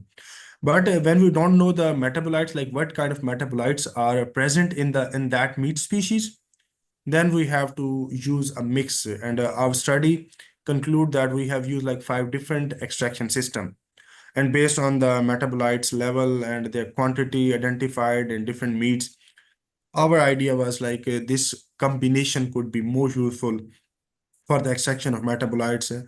Then and also we have used untargeted metabolomics, but again it depends like what kind of metabolomics you are using. Is it targeted or non-targeted, as well as like what is your expectation in terms of metabolites. If you know the metabolites, then we can decide the solvent based on that metabolite. But if you're not sure like what kind of metabolites are, then our suggestion is like methanol chloroform could be a good option. Okay, thank you. So, but for the industrial level, is it like, for example, for the biomarker, is it good to use the targeted version compared to the untargeted one? Yeah, in different species, like people already knew the metabolites, they are now preferring the targeted metabolites. It's like the GCMS or HPLC kind of analysis. You don't know a lot of data analysis. as well as you are sure that presence of this metabolite or absence of this metabolite will confirm the authenticity of species. But definitely it depends like what kind of literature we have. If we have the literature, then I think we prefer targeted metabolomics. But if you don't have the literature or the data bank, then ultimately we have to start somewhere. Okay, can I have last question, Dr. Aifa? Yes, one last questions. Okay, so if you mentioned about four different meat, right? Is there any differences between regions? I mean, let's say, for example, Indonesian chicken and Pakistan chicken. Is there any differences in metabolomic testing? Actually, we see if we see the literature, like there are like a lot of differentiation, but and like people are reporting differences based on production system and like types of meat from different region. But our idea was like we want to see the commercial aspect. I'm not sure like whether these differences are present or not because we have not explored that aspect. Our idea was simply to take meat from like the market, like what kind of commercial meat we are having it, and then we want to see like because our objective was to see like what actually the consumers are consuming, and based on that practical situation, can we see some differences or not? But yeah, there are like some studies people are reporting based on origin, based on production system, like there are some differences or not. Okay, thank you. I guess that's all, Dr. Aifa. All right. I think we passed the time already. We are 15 minutes crossed the beyond the expected time. So I will before we end, do we have any photo picture? Pi- uh, secretariat. Okay, so we already finished with our presenter. Hmm? Do we have any photo taking session? Of course, we're going to have, but maybe if we can have the distribution of the certificate first, Doctor. Sorry.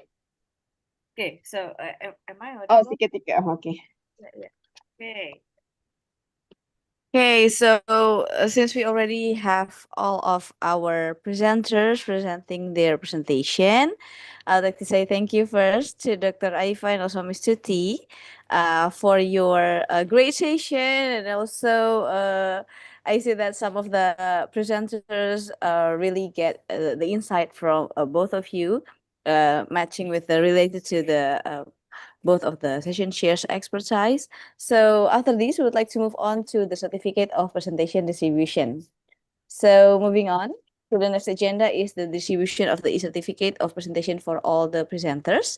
So please welcome again Dr. Aifa and Mr. T to congratulate and give the e-certificate to all the presenters that already shown their best effort in presenting their papers.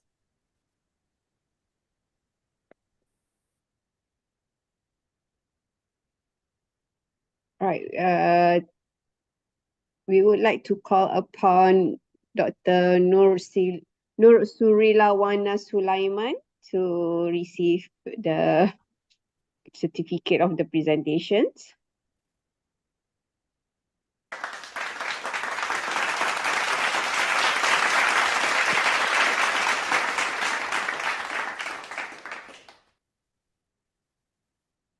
Next, we would like to call upon Dr.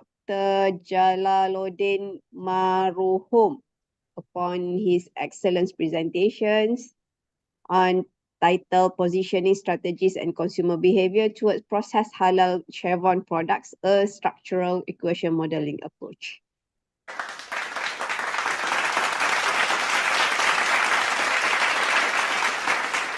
Thank you, Dr. Jalaluddin.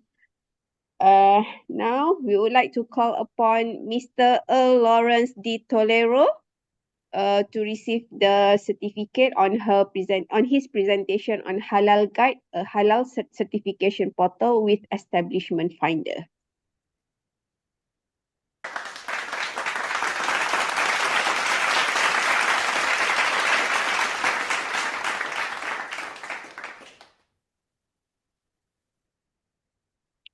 Okay, not to forget, I would like to invite Haji Muhammad Ruzaini bin Haji Muhammad Daud, who made a presentation on Sultan Haji Hassan al-Bolkiah Islamic Khazanah Hall, showcasing the power of Islamic faith and scientific insight in Brunei Darussalam.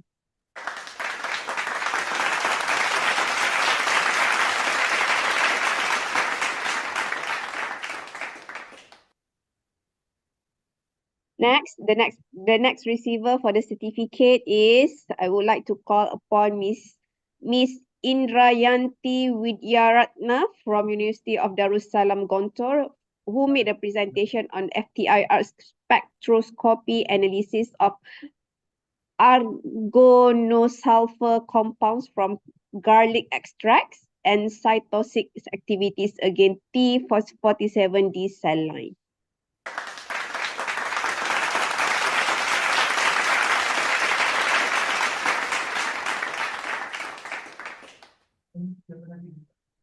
And the last certificates receiver for today's ceremony is, I would like to call upon Associate Professor Muhammad Soib from University of Veterinary and Animal Science, Lahore, Pakistan, on his presentation on metabolite profiling using spectroscopy for the identification of omics marker correlated with different meat quality.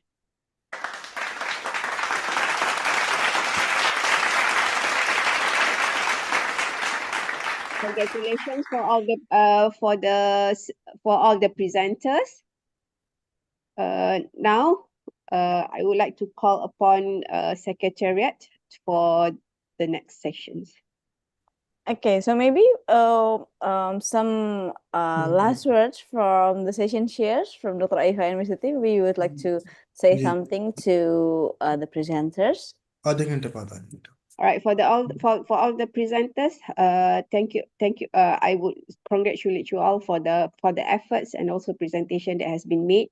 It was a great research, and I hope your research journey continue successfully, and may all the success comes and with all the great effort that has shown towards achieving your goals. Miss Satyawati, any last words? Any last words from you? Okay, congratulations to all the presenter with the fruitful presentation as well. So good luck for future endeavor for all the presenters, and hopefully we can collaborate someday at the different time and place. Thank you. Yeah, okay. Thank you very much to Dr. Aifa and also Ms. Satyawati or Mr. T. So on behalf of the committee, we would like also to say congratulations to all the presenters who already presented their papers. All of you already done a really good job. And also thank you to all the audiences and participants who already participated and actively involved in giving questions, comment, feedback, and even suggestions to the presenters. Your active participation and contribution in the scientific forum of the IHSATEC 2025 18th HASIB is highly appreciated. So right now, before we continue to the next agenda, let us have a group conference photo for all participants and session chairs. You can open your camera, and then the committee will take a screenshot of our session today. Turn on your camera and let us see your smile. All right, so let me count. On my count, 1, 2, 3. All right, we have 3 screens. Just keep your smile a bit. 1, 2, 3. All right. Okay, so I think we have the screenshot already. So thank you for all the smiles and also the wonderful energy for today's session. And we hope that all the presentation can inspire you and spread the positive vibes to all of us. So right now, in this opportunity, we would like to invite 1 or 2 representatives from the participants, from the presenters, and also from the audience. Maybe I would like to call, maybe if we still have Mr. Muhammad Nouman. Are you still here with us? If you would like to come forward and then share your insight in attending the IHSATEC virtual session today. Mr. Muhammad Noman, are you with us? Or maybe if Mr. Muhammad is not standby with us, we can ask for Mr. Jalaluddin Marhum as the presenter. Maybe you'd like to say some words as the participants or the presenter. Thank you, Prof. And of course, as I mentioned also earlier, I'm really thankful for this opportunity to present our research. And of course, this is an international conference. It is a platform that brings together global perspectives on halal science, halal innovation, and of course, halal market development. So I'm really thankful for this opportunity. And I actually attended the face-to-face conference last 2022. So I'm really I was about also to attend by this time face-to-face, but then unfortunately I was not given the chance because of the conflict of schedules, and my presentation limited to online only, but still I'm really thankful because I've gained a lot of insights, especially when it comes to halal research, and of course for the other research or studies presented here, may it be like for biology, chemistry, product development, or some others. No, basically what we really wanted here is to provide venue for researchers to be able for them to present and to share their research outputs, because gone are the days that research outputs are put into shelves. This research output should be presented in a wide coverage in a wide audiences, just like this the international conference, because there's really a need to disseminate this findings, no relevant findings, and I'm really thankful for this opportunity because I was able to present my second paper for the international science technology business conference, no, for the 2025, and also as organized by the Thailand, I mean, Halal Science Center, and with Research Synergy Foundation, along with the Thailand Halal Assembly 2025. So thank you very much. Okay, thank you. So maybe another question for Prof. Jalaluddin. For all of us attending virtually here, do you recommend maybe if they plan to come for next Yeah, year, inshallah, if yeah, we have it again? inshallah, inshallah. Yeah, okay. Since Prof. Jalaluddin already experienced the on-site and also the virtual, yeah. Okay, inshallah, if the fit permits, we can Yeah, meet on site yeah, next year on the Halal Assembly 2026, Prof. All inshallah, right, inshallah. inshallah. All right, that's it for the insight or the sharing session from Prof. Jalaluddin. So we hope that since this is our annual conference with the Halal Science Chulalongkorn College University, maybe some of you who are interested in this conference, we hope that we can meet again next year, yeah, in on-site in Bangkok. So right now, for the next is I would like to remind to all the participants and attendees of the IHSATEC 2025 to fill the feedback form as can be seen on the screen, and also the committee already typed in the Zoom chat box. And then next, right now I'd like to move on to the information for the post-conference. So this is the important information, especially for the presenters. The information for the IHSATEC 2025 post-conference or publication opportunity is stated on the website of www.ihsatec.com. And please pay attention to the timeline and the process that the author must do in order to complete the post-conference process and get the international. Yeah, Dr. Aifa, thank you very much for your session, for your sharing the session today in our virtual IHSATEC 2025. Okay, let me continue. So the timeline and the process, that the author must do is to complete the full paper and submit the full paper in their account in research knowledge system. And then remember that the deadline will be on day +7 or December 26 after the conference has finished.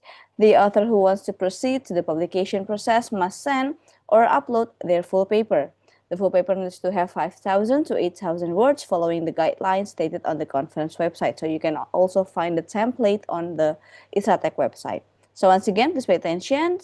The timeline for the full paper submission deadline will be 7 days from now or day +7 after this conference finished. The author can go to their account at researchnewsystem.com under the menu of conference day and then click upload full paper.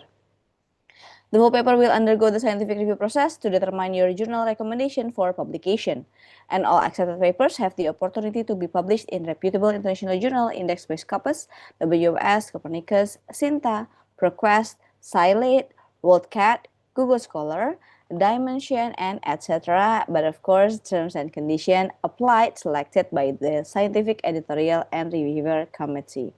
And the next information is about how to claim and get the e-certificate for the IHSATEC 2025 for attendee. So first, please sign up or log in to the Global Research Ecosystem to participate in the conference. You can click on the events menu and change the status into going for the IHSATEC 2025. The committee will only send the e-certificate to the participants who confirm on going to the events. So do not forget to get your e-certificate through the community platform.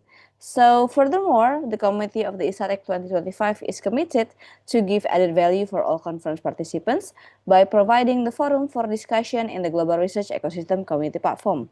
By joining this community platform, you will gain more benefit and you can interact, connect, and do the research collaboration ahead. So please visit globalresearchecosystem.com or scan the QR code on the screen. So once again, thank you for all the virtual participants joining us from around the globe for the International Halal Science and Technology Conference 2025 or IHSATEC and 18th Halal Science Industry and Business or HASIB, along with the Thailand Halal Assembly 2025. We have finished the virtual presentation in this session. So on behalf of the organizing committee, so we will still be on Zoom to no, we will have a lunch break until 2 p.m. and starting 2 p.m. we will have the panel discussion session, one more session for the panel discussion session, and then we will have the awarding ceremony for the on-site and also virtual, so you can joining us later. So the awarding ceremony will start at 3 p.m.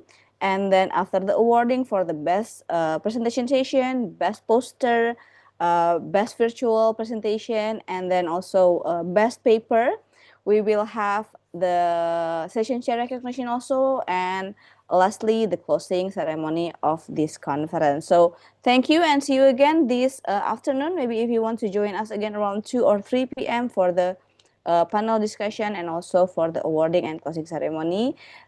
See you and wassalamualaikum warahmatullahi wabarakatuh.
blind or double-blind peer review. Call for reviewers and collaboration with our university partners are just a few of the projects under reviewer track.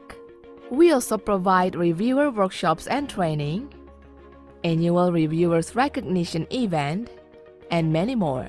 As a result, reviewer track represents our dedication to uphold scientific integrity.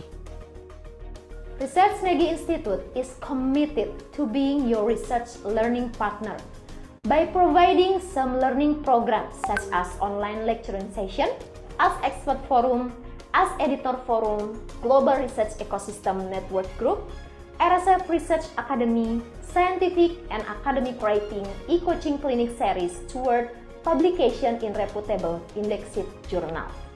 Research Synergy Institutes provide the most needed research learning topics, cutting-edge research tools, and expert opinion from different backgrounds to put a global perspective for all researchers and scholars.